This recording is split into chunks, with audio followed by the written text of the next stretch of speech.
बिस्मिल्लाहिर्रहमानिर्रहीम, अस्सलाम वालेकुम नाज़रीन, welcome to Suno Pakistan and a very happy good morning. और उम्मीद करते हैं जी आपकी सुबह का आगाज़ बहुत ही ज़बरदस्त अंदाज में हो चुका होगा। नए रंग नई उम्मीदों के साथ मैं आपकी खिदमत में हाजिर हूँ। मुझे कहते हैं माहम जाहिद और मेरे साथ मौजूद हैं उज़ैर मलिक। सुबह बखैर, वेलकम टू सुनो पाकिस्तान। माहम की एनर्जी मैच करने की कोशिश करेंगे। प्रोग्राम जो है वो बहुत ही ज़बरदस्त होने वाला है आज का। जनाब दिफाए वतन की बात होगी, सियासत रियासत से मुकद्दम हो सकती है, ये बड़ा इंपॉर्टेंट क्वेश्चन है जिस पर बात करेंगे।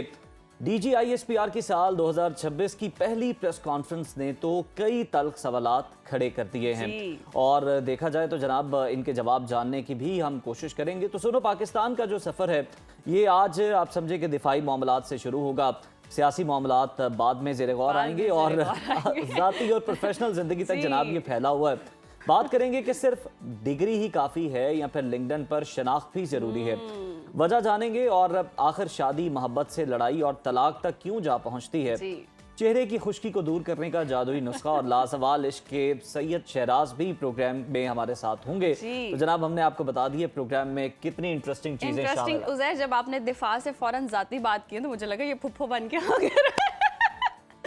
मतलब आप देखें जाती मसाइल जो है ना आपके, देखें जब कहीं से अटैक हो रहे हो फिर दिफा करना पड़ता है आपको थोड़ा सा। तो दिफा भी होगा और जाती अटैक भी होंगे। सोच ले प्रोग्राम कितना इंटरेस्टिंग होने वाला है। तो 2 घंटे आपने कहीं नहीं जाना, बंदे रहना है और इस प्रोग्राम को एंजॉय करना है। और अगर गलती से कोई सेगमेंट मिस हो जाता है तो आपको पता ही आपने क्या करना है, सोशल मीडिया पे जाना है और वहाँ आप दोबारा से सेगमेंट्स को एंजॉय कर सकते हैं। तो जी प्रोग्राम का बाकायदा आगाज़ कर लेते हैं और सबसे पहले तो हम अपनी दिफा की बात हो रही है तो वही बात करते हैं जी कि पाकिस्तान एक ऐसे मोड़ पर खड़ा है जहां सवाल सिर्फ सियासत का नहीं है बल्कि रियासत की बका का है। और क्या जो सियासत है कभी रियासत से मुकद्दम हो सकती है।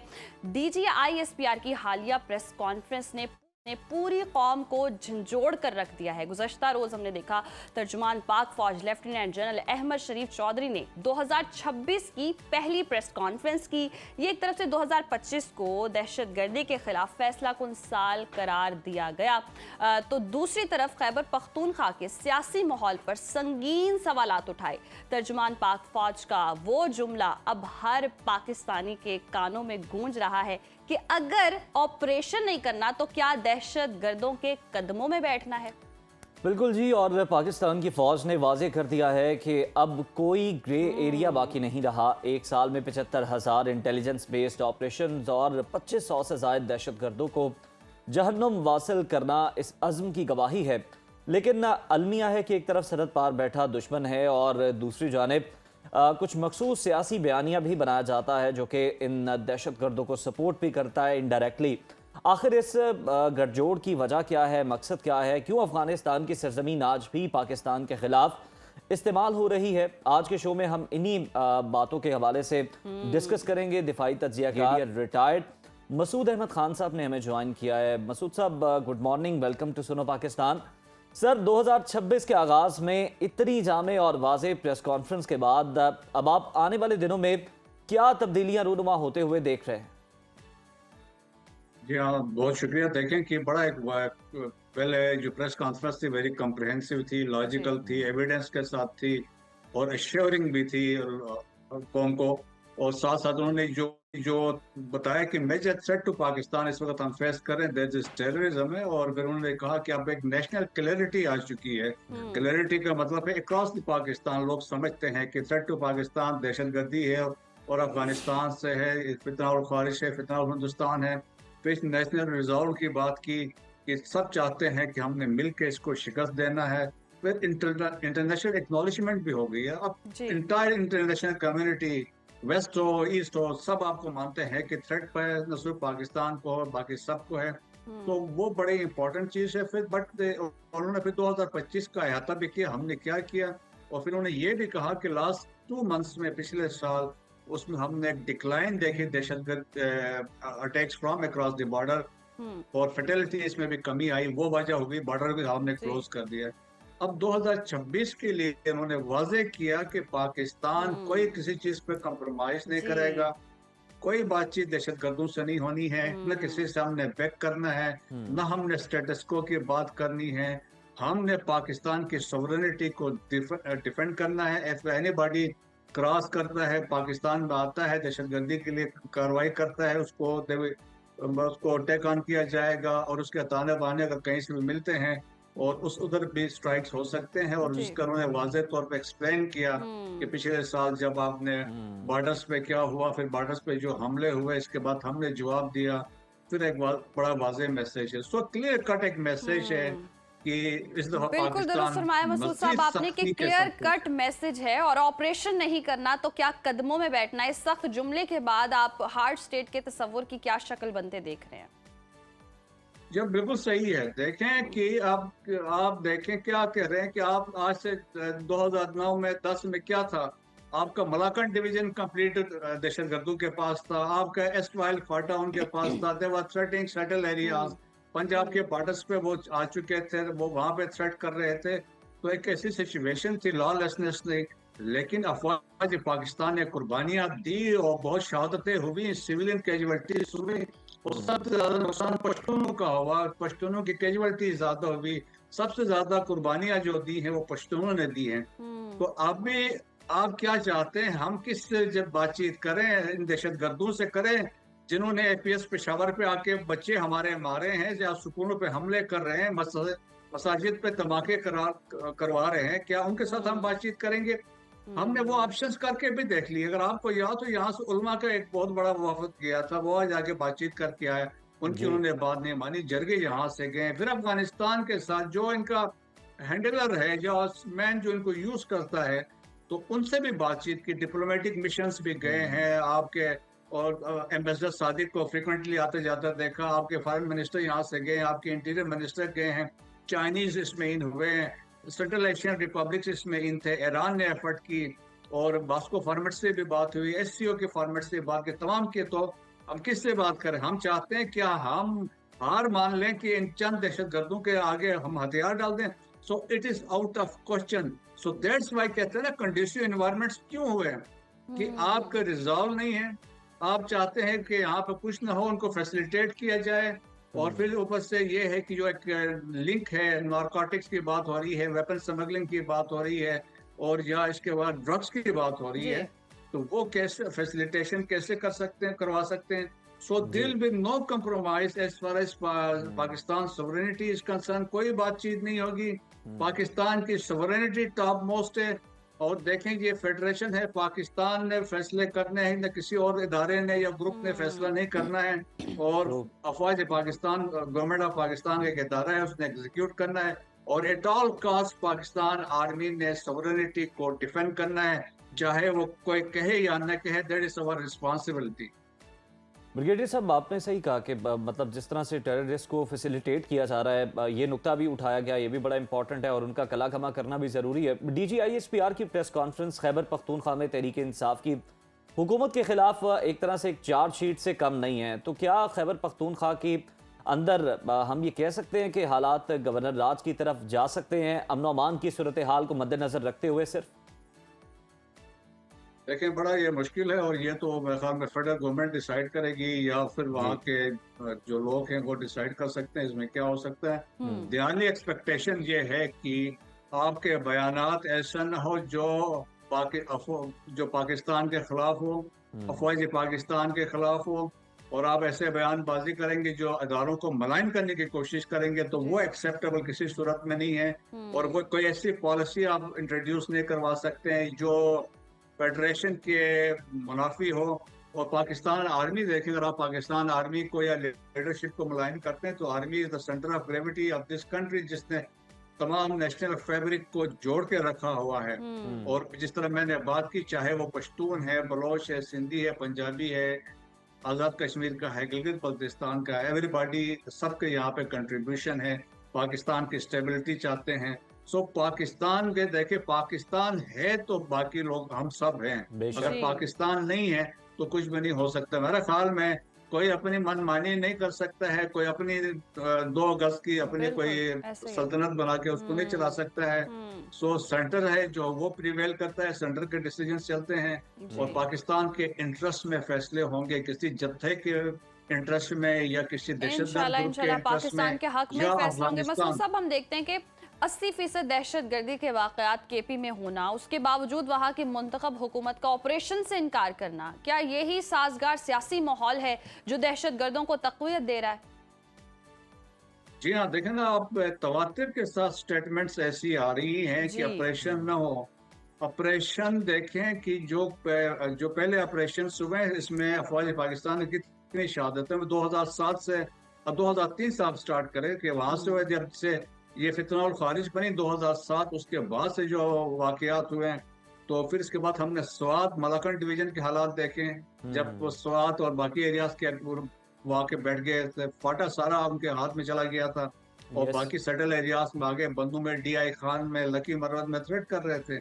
तो उस वक्त बड़ी कुर्बानियां दे के आपने ये चीजें हासिल की और पाकिस्तान देखें कि एक दहशतगर्दी को हम शिकस्त दे चुके थे जी। और ये तालिबान के आने के बाद से वो चीजें वापस आई। अभी आप कहते हैं नहीं करें तो नहीं करेंगे, तो ये आके कल आपके पिशावर में बैठ जाएंगे, आपके बड़े सेटल जो एरिया से वहां बैठ जाएंगे। और वो तो चाहते भी यही है ना। अफगान तालिबान रजीम क्या चाहता है कि वो चाहते हैं कि फितनाउल खारिज जो उसका ब्रांड ऑफ इस्लाम है, पहले वो लेके जाए एस्ट वाइल फाटा में और सब्सिक्वेंटली पख्तूनख्वा में ये इसको इम्प्लीमेंट करें। तो ये तो इनके अज़ाइम हैं, इनके मकासद हैं और ये आप ऐसा चाहते हैं। और पास में हमने देखा जब ANP की हुकूमत थी तो उस वक्त क्या कुछ वाकयात हुए हैं और ANP ने कितनी कुर्बानियां भी दी उनकी लीडरशिप ने, जो उन पर टारगेट किया गया है। तो मेरे ख्याल में रियलाइजेशन नहीं है। और आपने कल देखा होगा इवन जो पश्तून अवाम है तो उनके क्या तासुरात है, स्पेशली जब दहशतगर्दी की बात आती है। तो दैट्स वाई DGISPR ने कहा we have a national clarity कि अभी हमने क्या करना है, एक जी। नेशनल रिजॉल्व है। उनको पता है हमने कैसे इनको टैकल करना है, उनको बॉर्डर पे रोकना है या बॉर्डर के उस पार जाके भी स्ट्राइक्स करनी होंगी तो स्ट्राइक्स होंगी, but we will not compromise on sovereignty. बिल्कुल, दिफा के मामलात फौज से बेहतर कौन जान सकता है और फैसला साजी भी जो है वो फौज का ही हक होना चाहिए इसमें। सर, अगर हम देखें तो जिस तरह से आप बात कर रहे हैं कि ANP पर बहुत ज़्यादा हमले हुए हैं, दीगर जमातों पर हमले हुए, DGISPR ने जिक्र भी किया कि एक जमात को छोड़कर बाकी बहुत सारी जमातें जो हैं, बाकी तकरीबन सारी जमातों ने नुकसान उठाया है, अपने रहनुमा गंवाए हैं।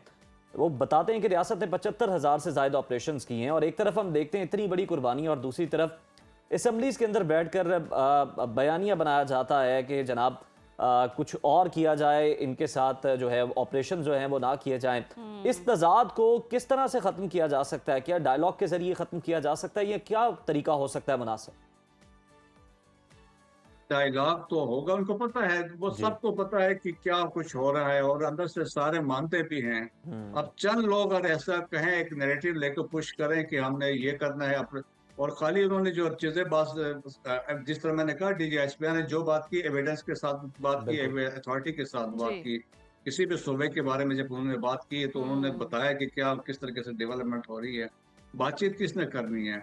दहशतगर्दी के खिलाफ ऑपरेशन अगर होना है, अगर आप छोड़ देंगे, बाजोड़ के अवाम है, अगर वहां पे होना है या खैबर में होना है तो आप वहाँ के अवाम भी चाहते हैं कि वहां पे अमन हो। जिस तरीके से अभी वो आम पॉपुलेशन में आके बैठ गए हैं, मसाजिद का इस्तेमाल कर रहे हैं, तो लोग भी बड़े उससे तंग हैं। वो चाहते हैं कि उनके बच्चे लिख पढ़ जाएं, वहां पे कोई पीस हो, स्टेबिलिटी हो।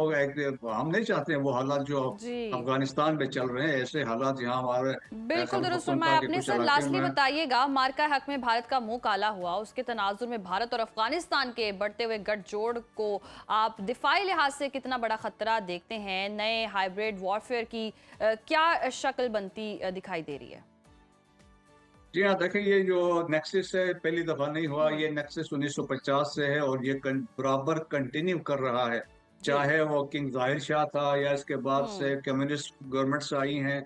इसके बाद आप देखें कि अशरफ गनी था, करजई था, इन दोनों के दरमियान अफगानिस्तान इंडिया का बिल्कुल साथ रहा है और एक वो दोनों ममालिक चाहते हैं पाकिस्तान को डिस्टेबलाइज करें। So they will continue hybrid warfare में और दिस इज पार्ट की एक दहशतगर्दी एक उसका हिस्सा है। फिफ्थ जनरेशन वारफेयर है, जिस तरह सोशल मीडिया का आपने देखा, उन्होंने DGISPR ने भी बताया, अफगान मीडिया जिसको यूज कर रहा है, इंडियन मीडिया उसको, मेन स्ट्रीम मीडिया है, सोशल मीडिया अकाउंट उसको यूज करें। So they will continue with this terrorism. Afghanistan को इंडिया भी यूज करेगा, अफगानिस्तान एक इंडिया के प्रॉक्सी बन गया है और आगे वो सब जी मिलके यूज कर रहे हैं। ये दहशतगर्द तंजीमें जी जो है 60 कैंप वहां पे हैं, ईस्टर्न बॉर्डर्स पे हैं, जो हमारे वेस्टर्न बॉर्डर्स वहां पे इनके डिप्लॉयमेंट है। तो दोनों का मकसद है डिस्टेबलाइज करना। वो रुकेंगे नहीं, वो करते जाएंगे, लेकिन हमने बड़ा वाज़ेह किया है कि जी इंडिया को सबक सिखाया था। कल डीजी ISPR ने कहा था ना, जब वो एक मीडिया वाले, इंडियन मीडिया वाले को बता रहा था, जब कुछ अगली दफा कार्रवाई हो तो तुम भी साथ आ जाना, जरा बताते हैं हम क्या कर सकते हैं। जी तो मेरा ख्याल में बड़ा वाज़ेह मैसेज है जी वेस्ट अफगानिस्तान के लिए भी और इंडिया के लिए भी मैसेज है कि वी विल नॉट कम्प्रोमाइज, और अगर भी जी कुछ होगा तो we will hit hard again. बिल्कुल, किसी भी कीमत पर कॉम्प्रोमाइज़ नहीं किया जाएगा। बहुत शुक्रिया मसूद साहब आपके। और पाकिस्तान जी तैयार है, अफवाज पाकिस्तान तैयार है, मुकम्मल तैयारी है। कोई भी मैली आंख से पाकिस्तान की तरफ नहीं देख सकता। और बारहा हमने वाजे भी किया इस बात पे, और एक बार फिर से प्रेस कॉन्फ्रेंस ने वाजे कर दिया है कि दहशत गर्दी का तो मुकम्मल तौर पर ख़ात्मा होगा। दहशत गर्दी किसी सूरत बर्दाश्त नहीं है, और कोई भी ऐसा जो ऐसे अनासर लेकर आएगा पाकिस्तान की तरफ, उसको भी हम झंझोड़ के रख देंगे। और भारत को अगर हम देखें कि जो वो इतरार है अफगानिस्तान के साथ अपना एक तरह से उसे इत्तेहादी बना के उसे अपनी छतरी के नीचे लेके, तो वो समझ रहे हैं कि जनाब वो पाकिस्तान को अंडर प्रेशर ला सकते हैं, पाकिस्तान को नुकसान पहुंचा सकते हैं। तो बड़ा वाज़ेह पैगाम कल के रोज़ हमने सुन लिया DG ISPR का, कहा कि आप दोनों भी मिलके आ जाएं, आप दोनों को भी एक दफ़ा मज़ा जो है वो चखा दिया जाएगा भरपूर तरीके से। और बड़े जामी प्रेस कॉन्फ्रेंस थी, प्रेस ब्रीफिंग थी, जिसमें सवालात भी लिए गए और गुज़श्ता साल 2025 में जो कामयाबियां समेटी गई दहशतगर्दी के खिलाफ उनका जिक्र हुआ, और ये ज़रूरी भी था बताओ। बहुत ज़रूरी था। और अब प्रोग्राम में आगे बढ़ते हैं और कुछ फ़लस्तीनियों के हवाले से बात कर लेते हैं। फ़लस्तीनियों को नाजरीन अपनी कुर्बानियों का सिला मिल रहा है। बरतानिया के दारुल हुकूमत लंदन में फ़लस्तीनी सिफारत खाना बाज़ाब्ता तौर पर खुल गया है, और उसे फ़लस्तीनी क़यादत ने आलमी पहचान और ख़ुद मुख्तारी की एक अजीम अलामत करार दिया है। इस तारीख़ी मौके पर फ़लस्तीनी सफ़ीर का कहना था कि ये लम्हा फ़लस्तीनी अवाम के लिए यादगार है, क्योंकि अब बरतानिया में फ़लस्तीन की शनाख्त और हैसियत को आलमी सतह पर तस्लीम कर लिया गया है। बरतानिया ने सितंबर 2025 में फ़लस्तीनी रियासत को बाज़ाब्ता तौर पर तस्लीम किया था। लंदन में मौजूद साबिका फ़लस्तीनी मिशन को अब मुकम्मल सिफारत खाने का दर्जा देकर अपग्रेड कर दिया गया है। और दिलचस्प बात यह है कि गुज़श्ता माह कुछ शरपसंद अनासर ने इस इमारत को नुकसान पहुँचाने की नाकाम कोशिश भी की थी, लेकिन आज ये इमारत ना सिर्फ महफूज है बल्कि फ़लस्तीन की सकाफत, सियासत और ख़ुद मुख्तारी के एक मजबूत मरकज़ के तौर पर आलमी बरादरी के सामने खड़ी है। और ये सिफारत खाना खुल जाना ये बहुत ज़्यादा सिग्निफिकेंट है। और के लिए हमने देखा था कि बरतानिया की जानिब से देर से ही सही, लेकिन एक भरपूर स्टैंड जो है वो अमेरिका के आगे भी लिया गया था, यूरोप के आगे भी लिया गया था, इसराइल के आगे भी लिया गया था, और बरमला कह दिया गया था कि आप सीज़ फायर करें ना करें, हम तस्लीम करने जा रहे हैं फ़लस्तीन को। और बिलाखिर बरतानिया ने ये कर दिखाया। यकीनन बहुत अच्छी और खुशाइंद बात है। अब दुबई जाने वालों के लिए भी मेरे पास एक ख़बर है, मैंने कहा वो भी शेयर कर दूं। दुबई जो मुलाजमत का ख्वाब रखते हैं उनके लिए जी माली नुकसान का बायस भी हो सकता है, क्योंकि दुबई पुलिस ने पाकिस्तानियों समेत तमाम गैर मुल्कियों के लिए एक हंगामी अलर्ट जारी किया है। दुबई पुलिस के एंटी फ्रॉड सेंटर का कहना है कि इस वक्त सोशल मीडिया पर वीज़ा, स्पॉन्सरशिप और गारंटी जॉब के झूठे वादे करके मासूम लोगों से भारी रकम बटोरी जा रही है। और इसी संगीन सूरत हाल पर दुबई पुलिस ने वाज़े किया है कि नौकरी सिर्फ सरकारी चैनल्स और कानूनी तौर पर लाइसेंस याफ्ता रिक्रूटमेंट इदारों के जरिए ही हासिल की जा सकती है। हुकाम ने सख्ती से ताकीद की है कि किसी भी एजेंट को अदायगी करने से पहले वीज़ा की सरकारी इदारों से तस्दीक लाजिम करें। और अगर आपको ऐसी कोई मशकूक ऑफ़र ऑनलाइन नज़र आती है या आप इसका शिकार हो जाते हैं तो फिर खामोश रहने की बजाय फौरी तौर पर पुलिस को इत्तला दें, ताकि पुलिस जो है वो बर वक्त मुदाफ़े और आपकी मदद कर सके। अब जनाब जान लेते हैं मुल्क भर में दर्जा हरारत कैसा रहने वाला है। हमारे टायर से तो आपको सर्दी का अंदाज़ा हो गया होगा, बाकी माहम आप बताइए मुख्तलिफ शहरों का। आज तो सुबह उठते ही पता चला है कि सर्दी ने पता चला है कि लगवा पते दिए हैं आज। और चाय भी आ गई, चाय भी आज लेट थी, इसलिए भी मुझे लग रहा था कि ज्यादा सर्दी चलो माफी ले लिया करें। चलते हैं और देखते हैं कि आज मौसम की क्या सूरत हाल।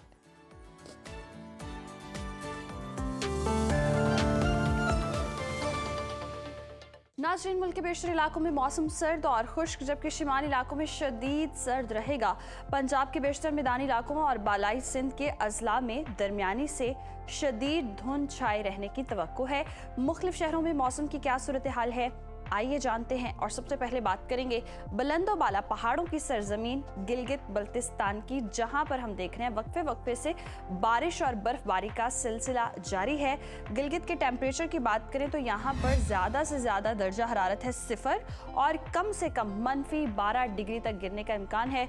स्कर्दो का रुख करें तो यहाँ हम देख रहे हैं ज़्यादा से ज़्यादा दर्जा हरारत जो है वो है -6 और कम से कम -19 डिग्री तक गिरने की तवक्को है। महकमे मौसमियात के मुताबिक आइंदा 24 घंटों के दौरान गिलगित बल्तिस्तान में मौसम शदीद सर्द और मतला अब्र आलूद रहेगा, जबकि शाम और रात में चंद मकामात पर बारिश और बर्फबारी का इम्कान है। अगर हम बात करें सयाहों की जन्नत आज़ाद कश्मीर के मौसम की, तो वहाँ पर बारिश और बर्फबारी से सर्दी की शिद्दत में मजीद इजाफा हो गया है। दारुल हुकूमत मुजफ्फराबाद लिए चलते हैं आपको। यहाँ पर हम देखते हैं ज़्यादा से ज़्यादा जो टेम्परेचर है वो है 14 और कम से कम 0 डिग्री रहने का इम्कान है, जबकि श्रीनगर में ज़्यादा से ज़्यादा 12 है 3 और कम से कम -9 डिग्री रहने का इम्कान है। मौसम का हाल बताने वालों ने आइंदा 24 घंटों के दौरान वादी भर में बारिश और पहाड़ों पर बर्फबारी की पेशगोई की है। और अब आपके साथ शेयर करेंगे मेज़बानों की धरती खैबर पख्तूनख्वा का मौसम।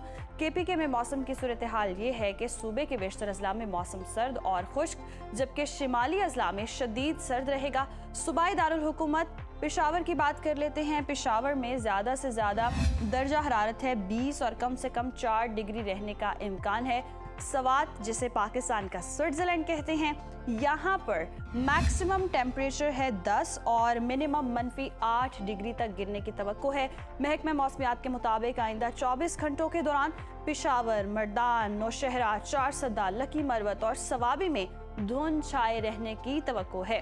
और अब नजर डाल लेते हैं 5 दरियाओं की सरजमीन पंजाब के मौसम पर। पंजाब में सूरत हाल ये है कि सूबे के बेशतर अजला में मौसम सर्द और खुश्क रहने का इम्कान है। बागों के शहर लाहौर का रुख करते हैं। लाहौर में ज़्यादा से ज़्यादा दर्जा हरारत है 16 और कम से कम 4 डिग्री रहने का इम्कान है। शहर बेमिसाल इस्लामाबाद की बात करें तो इस्लामाबाद में मैक्सिमम टेम्परेचर है 17 और मिनिमम 3 डिग्री रहने की तवक्को है। औलिया के शहर मुल्तान का जिक्र करते हैं। यहाँ पर मैक्सिमम टेम्परेचर हम देख रहे हैं 19 और मिनिमम 6 डिग्री रहने का इम्कान है। मौसम का हाल बताने वालों ने आइंदा 24 घंटों के दौरान पंजाब के बेशतर अजला गुजरावाला, शेखुपुरा, कसूर, साहिवाल, बहावलपुर, रहीम यार खान में धुंध छाए रहने का इम्कान जाहिर किया है। और नाज़रीन, अब हम देख लेते हैं बलूचिस्तान का मौसम। तो बलूचिस्तान में मौसम की सूरत हाल ये है कि सर्दी की शिद्दत में नुमाया इजाफा हो गया है। कोयटा का रुख करें तो कोयटा में ज़्यादा से ज़्यादा दर्जा हरारत है 9 और कम से कम -2 डिग्री तक गिरने का इम्कान है। महकमा मौसमियात के मुताबिक आइंदा 24 घंटों के दौरान सूबे के बेशतर अजला में गरज चमक के साथ बारिश और बर्फबारी का इम्कान है। और जी, हमेशा की तरह आखिर में रुख कर लेते हैं वादी मेहरान यानी कि सूबा सिंध का, जहां हम देख रहे हैं अक्सर इलाकों में मौसम सर्द और मतला जुज़वी अब्र आलूद रहेगा। तहम साहिली इलाकों में चंद मकामात पर बारिश और बूंदाबांदी हो सकती है। शहर कायद कराची का रुख करते हैं। कराची में ज़्यादा से ज़्यादा टेम्परेचर है 26 और कम से कम 12 डिग्री रहने का इम्कान है, जबकि हैदराबाद में मैक्सिमम टेम्परेचर अगर हम देखें तो ये है 24 और मिनिमम 12 डिग्री रहने की तवक्को है। जबकि आइंदा 24 घंटों के दौरान सिंध के बेशतर अजला में धुंध में कमी का इम्कान जाहिर किया गया है।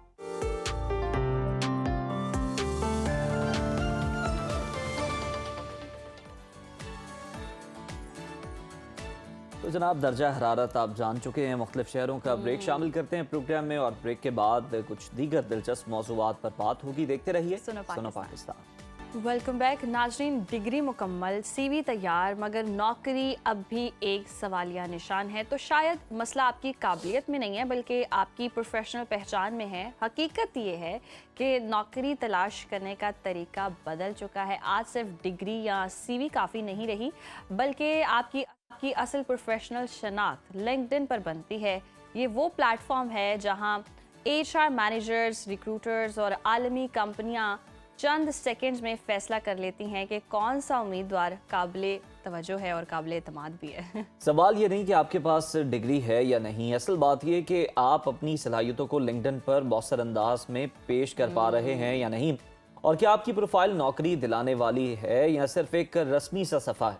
तो आज के इस खुसूसी सेगमेंट में हम जानेंगे कि CV और लिंक्डइन प्रोफाइल में बुनियादी है और एक मजबूत और मौसर लिंक्डइन प्रोफाइल किन अनासर पर मुश्तमिल होती है, कौन सी गलती हैं जो नहीं करनी चाहिए और जो कि ख़ास मौके गंवाने में भी मावन साबित होती हैं आपके लिए, और ये भी बात करेंगे कि क्या पाकिस्तान से बैठकर आप इंटरनेशनल जॉब हासिल कर सकते हैं और फ्रेश ग्रेजुएट्स पर क्या उन्हें लिंक्डइन पर करना चाहिए और क्या नहीं, और किस तरह एक दुरुस्त स्ट्रेटजी के ज़रिए लिंक्डइन के साथ आपको करियर में ब्रेक थ्रू मिल सकता है।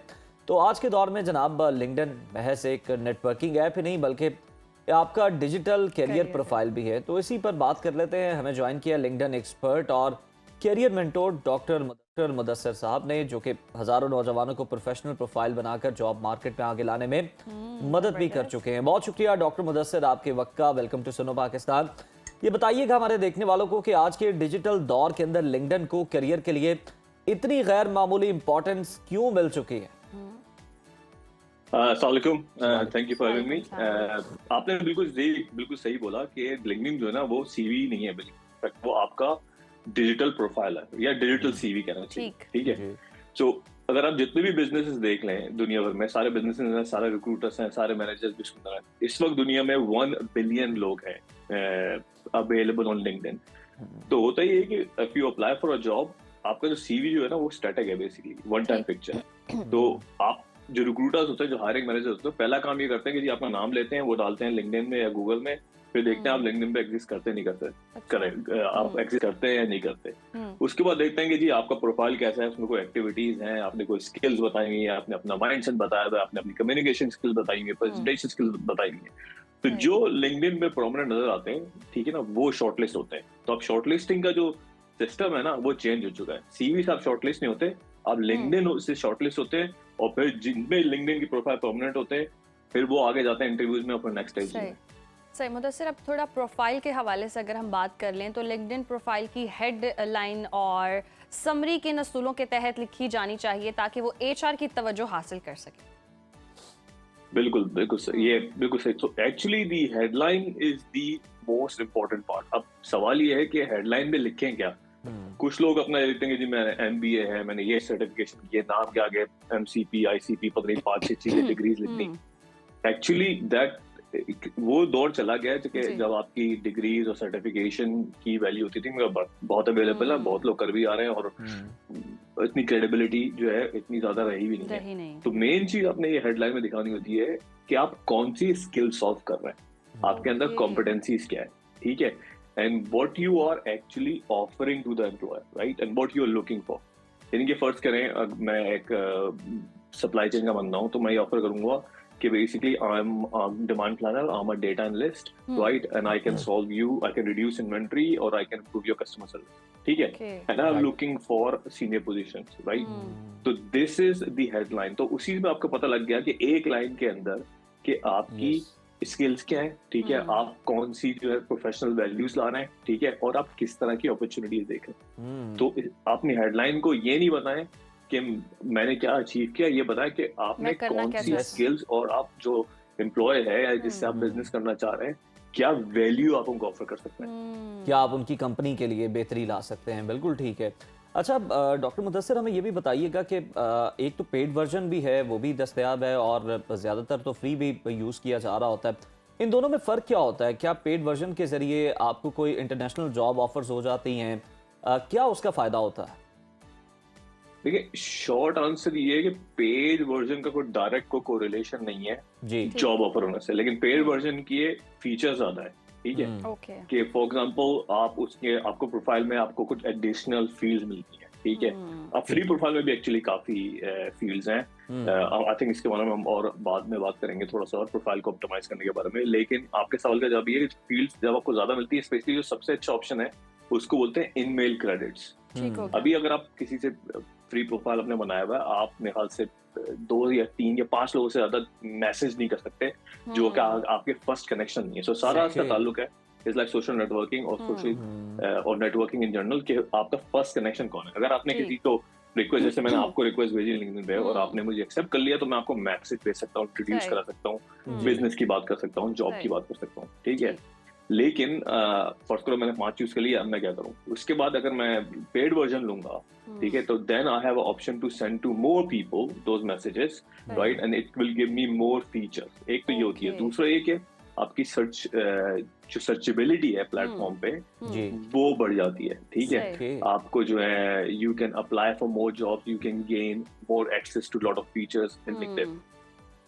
अच्छा मुदस्सिर, लिंक्डइन को किस तरह से यूज़ करना चाहिए, किस माइंडसेट से? क्योंकि मोबाइल में हम देखते हैं इतनी सारी ऐप्स हैं और सोशल मीडिया को हम ज़रा फॉर फन भी यूज़ कर रहे होते हैं, पोस्ट कर रहे होते हैं, तो लिंक्डइन एक ऐसी, अगर आपने इंस्टॉल भी कर लिया तो साइड पे कहीं फ़ोन में रखी हुई है, उसको इतना शायद कोई बॉदर भी नहीं कर रहा होता, तो कितना सीरियस इसको लेने की ज़रूरत है? देखें, ये मेरे ख्याल से बहुत अच्छा सवाल है, थोड़ा सा लंबा जवाब दूंगा इसका। जी जी। इस वक्त अगर कोई बंदा या बंदी जो भी अगर कैरियर में, जॉब में, बिजनेस में सीरियस है ना, तो जो आपके दिन का होता है ना कि टाइम के लिए सुबह उठना है, ऑफिस जाना है, कॉलेज जाना है, फिर उसके बाद ये करना है, दोस्तों से मिलना है, टीवी देखना, उसमें आपने कम से कम भी 1 घंटा लगाना है लिंक्डइन पे, अगर आप सीरियस हैं, ठीक है। तो LinkedIn should become your most important profile और the app to do business. मतलब मेरी मिसाल लेने, अगर मैं आपके साथ क्यों बात करूँ, मैं हम कराची का, मतलब मैंने ग्रेजुएट किया, पीएचडी किया, now I got 110,000 followers, people come and ask me कि जी लिंक्डइन के बारे में बताएं, या अगर आप अभी गूगल करेंगे सप्लाई चेन इन्फ्लुएंसर्स ग्लोबली, तो यू विल फाइंड मी, क्योंकि मैं तकरीबन मेरे 13,000 कनेक्शन थे 2019 में, और 2019 से लेकर अब तक मैं रोजाना कंटेंट पब्लिश करता हूँ, अपना कंटेंट ऑप्टिमाइज करता हूँ, वीडियो रिलीज करता हूँ, प्रेजेंटेशंस करता हूँ, कमेंट्स करता हूँ, जाके लोगों से एंगेज करता हूँ। अगर आपने जाके खाली किसी की पोस्ट पे कमेंट्स करना भी स्टार्ट कर दिया, तो पीपल स्टार्ट करना नोटिस कि आपने क्या कमेंट किया, आप उनके प्रोफाइल पे वो क्लिक करेंगे, वो फिर आपका प्रोफाइल देखेंगे, एंड देन अगर आप किसी से 2, 3 या 4 दफा एंगेज करते हैं, तो you bound to be relationship. LinkedIn की नेटवर्किंग को आप बिल्कुल ऐसे लें जैसे आप नॉर्मली अपने फिजिकल एनवायरनमेंट में, ऑफिस में, कॉलेज, यूनिवर्सिटी में आप नेटवर्किंग करते हैं। किसी, अगर आप किसी कॉन्फ्रेंस में जा रहे हैं या इवेंट में जा रहे हैं, आप लोगों से मिलना, अपना कार्ड एक्सचेंज कर रहे हैं, तो उसको बिल्कुल इसी तरह लेना है। तो अगर आप किसी से नेटवर्क करते हैं, तो आप कैसे करते हैं? You have to show, again जैसे मैंने पहले बोला आपको, कि आपको नॉलेज क्या है, स्किल क्या है, वैल्यू क्या है। अगर आप जाके, अगर किसी ने पोस्ट करी है वीडियो एडिटिंग के बारे में, और आप वीडियो एडिटर हैं, और आप जाके करते हैं कि जी मैंने एक नया टूल ट्राई किया, या एआई से मैं ये चीज सीखी है, तो वो बंदा बोलेगा अच्छा ये आपको पता है, let's talk more on this, then you can build relationship, and आपके पास वर्क अपॉर्चुनिटीज आएंगी, आपकी जॉब अपॉर्चुनिटीज आएंगी। स्पेशली इसको अगर हम जॉब हंटिंग के कॉन्टेक्स्ट में डालें, फर्स्ट कर आप किसी कंपनी में अप्लाई कर रहे हैं, आप जो है फाइनेंस के ग्रेजुएट हैं, ठीक है, आपने अप्लाई किया फॉर एग्जांपल यूनिलीवर में, आप सर्च कर सकते हैं जाके कि यूनिलीवर के फाइनेंशियल डायरेक्टर कौन है, ठीक है, वो कितने एक्टिव हैं, आप उनसे आके कनेक्शन रिक्वेस्ट डाल सकते हैं, आप प्रोएक्टिवली उनसे एंगेज कर सकते हैं, उनसे कमेंट्स कर सकते हैं उनकी पोस्ट पे, ठीक है। बिल्कुल डॉक्टर मुदस्सिर, बड़ा जबरदस्त ये प्लेटफॉर्म है अगर इसका सही इस्तेमाल किया जाए, और आपने कहा कि रेगुलर पोस्टिंग करनी चाहिए, कहीं जाके आप कमेंट करें। अच्छा, कुछ के लोगों के ज़हन में कुछ चीज़ें नहीं भी होती, और वो दूसरे सोशल मीडिया ऐप्स की तरह ही लिंक्डइन को बनाने की कोशिश कर रहे होते हैं, मीम्स के एक्सपर्ट हैं, कोई मीम्स भी शेयर कर रहा है। जब आप इस तरह का नॉन सीरियस कंटेंट शेयर करते हैं, पोस्ट आप लगाते हैं, तो फिर कितना ये आपकी प्रोफाइल को डैमेज करता है, और आपको जॉब मिलने के चांसेस कितने खत्म हो जाते हैं? मिली हुई जॉब है वो भी शायद चली जाए।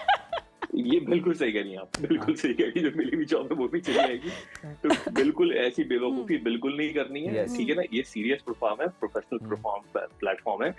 आप पढ़े लिखे, जो भी आपको हुनर आता है, ठीक है, आप हुनर पे, आप अपने काम के बारे में बात करें। अगर आप फर्स्ट करें, आज हमारी ये मीटिंग हो रही है, और आप लिंक्डइन में जाके अभी स्क्रीन लेके पोस्ट करेंगे जी अपने प्रोफाइल पे कि डॉक्टर मुदस्सिर बात हुई, लिंक्डइन के बारे में बात हुई, सीखने को मिला, तो उसमें आपका फायदा है, मेरा फायदा नहीं है, ठीक है। दैट शोज के इनफैक्ट द मैसेजेस कि आप बहुत बड़ा एंकर हैं सुनो टीवी पे, and you are interviewing people who will bringing knowledge, right. तो जो भी आप दिन में अच्छा काम कर रहे हैं, इनफैक्ट काम को छोड़ें, अगर आप कुछ सीख रहे हैं ना, मैं तो कहता हूँ सबसे आसान काम क्या है, आप जो भी आजकल चीज सीख रहे हैं उसके बारे में पोस्ट करना स्टार्ट कर दें। That shows you are a lifelong learner, right. अगर कुछ भी नहीं है तो अपनी लर्निंग के बारे में बताएं। जी, जबरदस्त।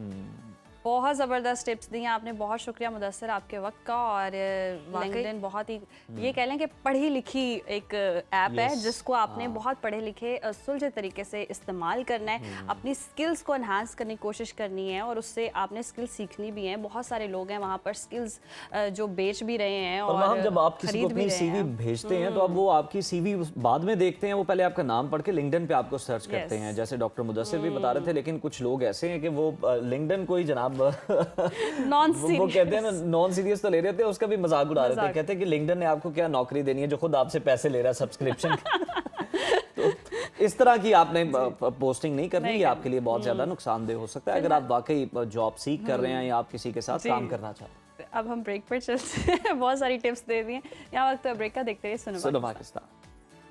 वेलकम बैक नाज़रीन। और अगर हम बात करें प्रेग्नेंट ख़वातीन की और उनको उस दौरान क्या खाना चाहिए, तो प्रेगनेंसी का जी कौन सी ग़िज़ाएँ रोज़मर्रा का हिस्सा होनी चाहिए, कौन सी आम ग़िज़ाएँ बज़ाहिर महफूज लगती हैं मगर हकीकत में वो नुकसानदेह होती हैं, और गट बैक्टीरिया और मुदाफ़ती ताकत में खुराक का क्या किरदार है, आज इस सेगमेंट में जानेंगे। इसके अलावा ये भी बात करेंगे कि कैसे देसी और सादा खुराक बच्चे और माँ के लिए फ़ायदेमंद है और जदीद पैक फूड्स के नुकसानात से कैसे बचा जा सकता है ताकि माँ और बच्चा दोनों सेहतमंद, तवाना और महफूज रह सकें। हमारे साथ मौजूद हैं nutritionist Nazia Bari Sahiba. Nazia, good morning, welcome to Suno Pakistan. बताइएगा कि प्रेगनेंसी के दौरान माँ को कौन सी ग़िज़ाएँ रोज़ाना लेनी चाहिए ताकि माँ और बच्चा दोनों ही सेहतमंद रहे। First of all, Happy New Year to all of you. And second thing is that कि आपको पता है कि सिर्फ बेबी आप कैरी नहीं करते, ये बेबी आप एक ह्यूमन बीइंग बिल्ड कर रहे होते हैं। ठीक है, मैंने बहुत सी लड़कियों को बहुत सी औरतों को देखा है कि वो जो है इसको you should take it as a blessing, not कि ये कोई बीमारी नहीं है कि आप लोग जो है वो उस टाइम इतने बुरे हाल में फिर रहे होते हैं, फूड ऐसी ओवर ईटिंग चल रही होती है, अपनी सारी सोशल सर्कल आपने कट ऑफ किया होता है। This is the blessing for you कि बहुत सी औरतें, पहले आपको समझना चाहिए कि इस चीज का शिकार है, जो इस खुशी को पाने में अभी स्ट्रगल कर रही हैं, तो you are a blessed person first of all. Second thing is that कि आपको फूड के साथ साथ आपकी बहुत सी ऐसी चीजें हैं जो आपको मैटरनिटी में बहुत ज्यादा प्रेगनेंसी में बहुत ज़्यादा सीरियस लेनी चाहिए, जैसे कि आपकी मेंटल हेल्थ, आपकी लाइफस्टाइल से। Let's talk about the nutrition कि ये एक सिर्फ ये नहीं है कि आपने ओवर ईटिंग करनी है, सिर्फ ये कि आपने बैलेंस फूड लेना है। ठीक है, आपने हेल्दी फूड लेना है जिसके न्यूट्रिशन आपको चाहिए होते हैं, जैसे कि उसमें आपका प्रोटीन आ जाता है, जिसमें सबको पता है कि एग है, मीट है, फिश है, आपका ये चीज़ें हैं, क्योंकि ये बहुत ही इंपॉर्टेंट है आपकी जो डेवलपमेंट के लिए, आपके ऑर्गन्स की, आपके मसल्स के लिए, आपके ब्लड सेल्स के लिए, इन चीजों के लिए। फिर हमें फोलेट लेना चाहिए जो कि विटामिन B9 में है। ठीक है, उसमें आपके स्पिनच आ जाते हैं, लीफी वेजिटेबल्स आ जाते हैं, उसमें आपकी इस ब्रोकली आ जाती है जो कि वेरी निग्लेक्टेड है। ये सब चीजें मिला के, क्योंकि ये सब चीजें आपकी कॉग्निटिव बिहेवियर के लिए, आपके चाइल्ड की, आप लोगों के लिए इज वेरी इंपॉर्टेंट। कैल्शियम आ जाता है क्योंकि आपके अंदर कैल्शियम की कमी होती है। इसके अलावा आयरन आ जाता है, आयरन हम सबको पता है कि पालक में है आयरन। हमें आयरन एक बहुत अच्छी चीज में है जिसको ब्रिंजल्स एग प्लांट बोलते हैं, बैंगन, जो कि लोग बहुत ज्यादा निग्लेक्ट कर देते हैं, तो उसमें भी बहुत अच्छी क्वांटिटी में आयरन है। तो आपको अपना फूड जो है वो बहुत ज्यादा मेंटेन लेके चलना ताकि आपको और आपके बच्चे की कॉग्निटिव बिहेवियर, उनकी डेवलपमेंट, उनकी जो फिजिकल और mental development should be very good. अच्छा नाज़िर, ये तो आपने बता दिया कि कौन कौन सी खुराक खानी चाहिए, लेकिन कुछ ऐसी भी ग़िज़ाएँ होती हैं जो बज़ाहिर लगती तो महफूज हैं लेकिन हकीकत में उनका नुकसान होता है, तो वो कौन सी खुराक होती है? देखिए, जैसे कि हम मोस्टली बहुत सी ऐसी खुराक है जिसको लगती अच्छी है, मैं उसको ये नहीं कहूँगी कि वो गलत ग़िज़ाएँ हैं, लेकिन उस टाइम के लिए आपके लिए सूटेबल नहीं है। जैसे कि अनकुक्ड रॉ मीट, जैसे सुशी टाइप हो गया, या हाफ कुक्ड एग, क्योंकि ये चीज़ें जो हैं वो जल्दी बैक्टीरिया जो है वो अडॉप्ट करती हैं, तो जिसकी वजह से आपको बैक्टीरियल इन्फेक्शन हो सकता है। और जो अनपेस्चराइज्ड जो मिल्क होते हैं, जो गवाले लेके आते हैं, इनसे चीज जो होती है, सॉफ्ट चीज जो होती है, उससे, क्योंकि इससे हमने देखा है कि बहुत सारे मिसकैरेजेस के चांसेस बन जाते हैं इससे। फिर उसके अलावा जंक फूड जो सबको पता है कि वी शुड नॉट टेक। फिर इसके अलावा हमें ये चीजें जो smoking and all that stuff, caffeine. अच्छा नाज़िया, पैक फूड की भी बात कर लेते हैं। आपने जंक फूड की बात की है, वो कितना खतरनाक हो सकता है? लोग उसको बहुत सेफ तस्वुर करते हैं कि देखें ना, इस पे पूरा एक चार्ट है, न्यूट्रिशन फैक्ट क्या है, वो सब कुछ हमारे सामने है। तो उसकी निस्बत देसी खुराक जो है वो किस तरह से ज़्यादा बेनिफिशियल है और ये पैक फूड कितना नुकसानदेह हो सकता है? लेकिन इसकी मैं छोटी सी एग्जांपल देती हूँ कि I was sitting with my भांजा, ठीक है, तो अच्छा। वो खा रहा था पैक चिप्स खा रहा था, ठीक है, मैंने उसे पूछा ये हेल्दी नहीं है, उसने कहा नहीं जी ये देखिए पैकेट के ऊपर लिखा हुआ है फुल ऑफ एनर्जी, खाता इट्स फुल ऑफ एनर्जी। हाँ। तो बताने का मतलब ये है कि आपको उस पे नहीं जाना, एक ह्यूमन ब्रेन अल्लाह ताला ने इसलिए दिया है कि हम उस चीज के बारे में अच्छी और चीजें कर सकें। आजकल अवेयरनेस इतनी है इन चीजों में, इतनी प्रिजर्वेशंस होते हैं कि जो आपकी मेंटल हेल्थ के लिए सिर्फ प्रेगनेंसी में नहीं, नॉर्मल भी बहुत गलत होता है कि उसमें बहुत ज्यादा हाई लेवल के उसमें कार्ब्स होते हैं, वो रिफाइंड बहुत ज्यादा उसमें जो ये प्रिजर्वेशंस लगी होती हैं विच इज केमिकल, जो कि आपकी बॉडी के लिए, आपके ब्रेन के लिए specially is not good at all. सही। नाज़िर, ये तो आप बच्चे की बात बता रही हैं, हमें एड्स भी इस तरह के दिखाए जाते हैं, एनर्जी ड्रिंक पीकर करंट आ गया है और वो हवा में उड़ने लगा है। जब इस तरह की चीज़ें होंगी तो अट्रैक्शन तो होती है। अच्छा ये बताइएगा, गट हाँ जी। बैक्टीरिया क्या होता है और बच्चे की सेहत और मदाफ़ती निज़ाम के लिए ये कितना ज़रूरी है? अच्छा एक बात और मैं बताऊं, जैसे आप ये कह रही हैं इससे ऐड आए हैं, अभी मैंने कल ही न्यूज में सुना है कि कुछ वेस्टर्न कंट्रीज हैं जो कि इन एड्स के ऊपर जो है वो बैन करी हैं ताकि बच्चे फैंटेसाइज होकर जंक फूड ऑर्डर ना करें इन चीजों को देख के। आई डोंट नो, मेरा ख्याल है गवर्नमेंट को इस चीज को लेके थोड़ा सा वो विजिलेंट होना पड़ेगा।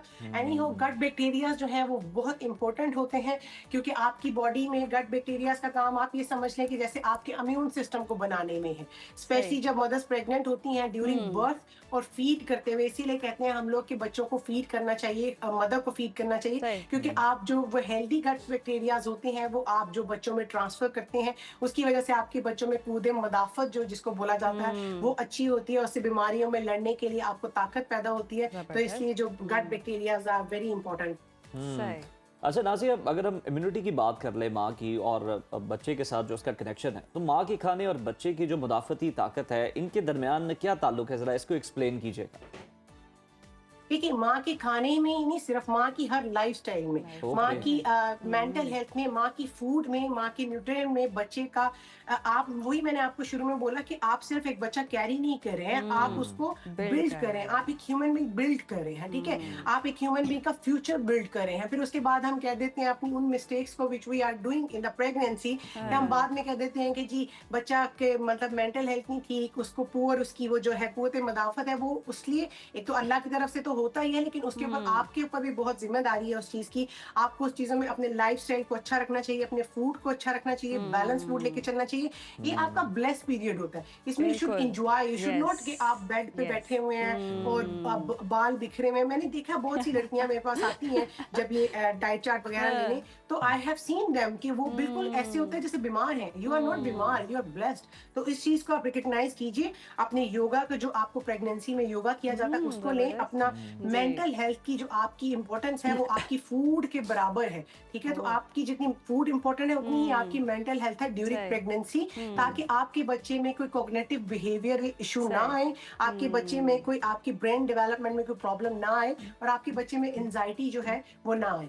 बिल्कुल नाज़िया, बिल्कुल दुरुस्त फरमाया आपने। अच्छा इसी दौरान हम देखते हैं कि कुछ क्रेविंग्स भी होती हैं, कुछ मतलब डिपेंड करता है किस तरह का क्या रिएक्ट कर रहा है कोई भी बॉडी है। तो कुछ को खट्टा खाने का दिल करता है, मीठा खाने का दिल करता है, पापड़ी चाट, गोलगप्पे, दही भल्ले, ये सब कुछ चीज़ों की क्रेविंग जो होती है ये फ़ायदेमंद होती है एक माँ के लिए और बच्चे के लिए? आपको पता है कि मैं आपके शो में जब से आ रही हूँ मैंने कभी नहीं कहा कि आपको चीजें कट ऑफ करनी है, ठीक है। आपको जब क्रेविंग करनी है तो you can not torture yourself, आप उस चीज को थोड़ी क्वांटिटी में खा लें, कभी कभी खा लें, ठीक है। आप ये नहीं, आप डेली तो आपका गोलगप्पे खाने को दिल नहीं करेगा ना, और अगर दिल आपका डेली गोलगप्पे खाने को करेगा फिर आपको अपने आप को काम डाउन करना है और आपको डाइवर्ट करना है किसी और गप्पे की तरफ, बट कोई और गप्पे की तरफ delivering a one very cute golgappa, so please you need to think about that also. अच्छा नाज़िया, ये जो बच्चों की सेहत के हवाले से भी हम बात कर लेते हैं प्रेगनेंसी के दौरान, ये बड़ा होता है कि जनाब बच्चा चिट्टा गोरा हो, इस चीज़ पे ज़्यादा फोकस होता है, बजाय इसके कि हम देखते हैं कि यूरोप के अंदर इस बात पे ज़्यादा फोकस किया जाता है कि बच्चा आपका जब पैदा हो तो वो एक्टिव हो, हेल्दी हो। उसके लिए क्या डाइट ज़्यादा ज़रूरी है या फिर प्रेगनेंसी के दौरान मदर का थोड़ा सा वर्कआउट करना जो है वो ज़्यादा बेनिफिशियल होता है ताकि वो मूवमेंट करते रहें और बच्चा भी कल को एक्टिव हो, हेल्दी हो? नारियल का पानी क्या बच्चे को गोरा कर सकता है? अगर गोरा कर सकती थी बहन से गोरा हो जाती है, तो इतनी लीफी वेजिटेबल्स खाती हैं। लेकिन कहने का मतलब ये है कि ये आपके जीन्स है, ठीक है, आप उसको एनहांस कर सकते हैं विटामिन के साथ, लेकिन आपको इस चीज पे फोकस बिल्कुल नहीं होना चाहिए कि बच्चा गोरा हो या लड़का हो या लड़की हो। आपको हमेशा ये सोचना चाहिए कि जो भी हो अल्लाह ताला उसको कंप्लीट पैदा करे, पूरी मेंटल डेवलपमेंट के साथ, फिजिकल डेवलपमेंट से कोई डिसेबिलिटी ना हो। और बेटा और बेटी नाजिया, हमारा यही पॉइंट है कि अल्लाह ताला गोरे आपको होने से bless ज्यादा करे। हमें इस चीज की फिक्र करनी चाहिए कि बच्चा हेल्दी हो, एक्टिव हो।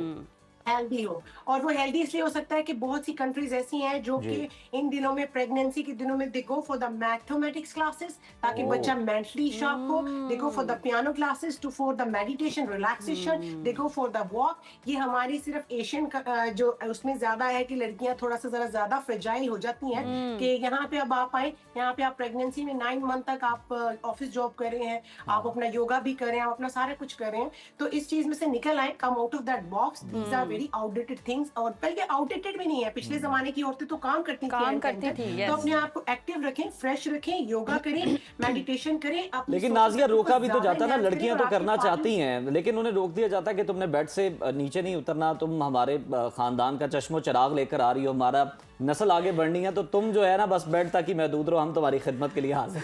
ये भी मुझे एक कॉन्सेप्ट नहीं पता कि वो जो नस्ल बढ़ती है वो ताजमहल लेके पैदा हो रही है, तो वो क्या कहते हैं।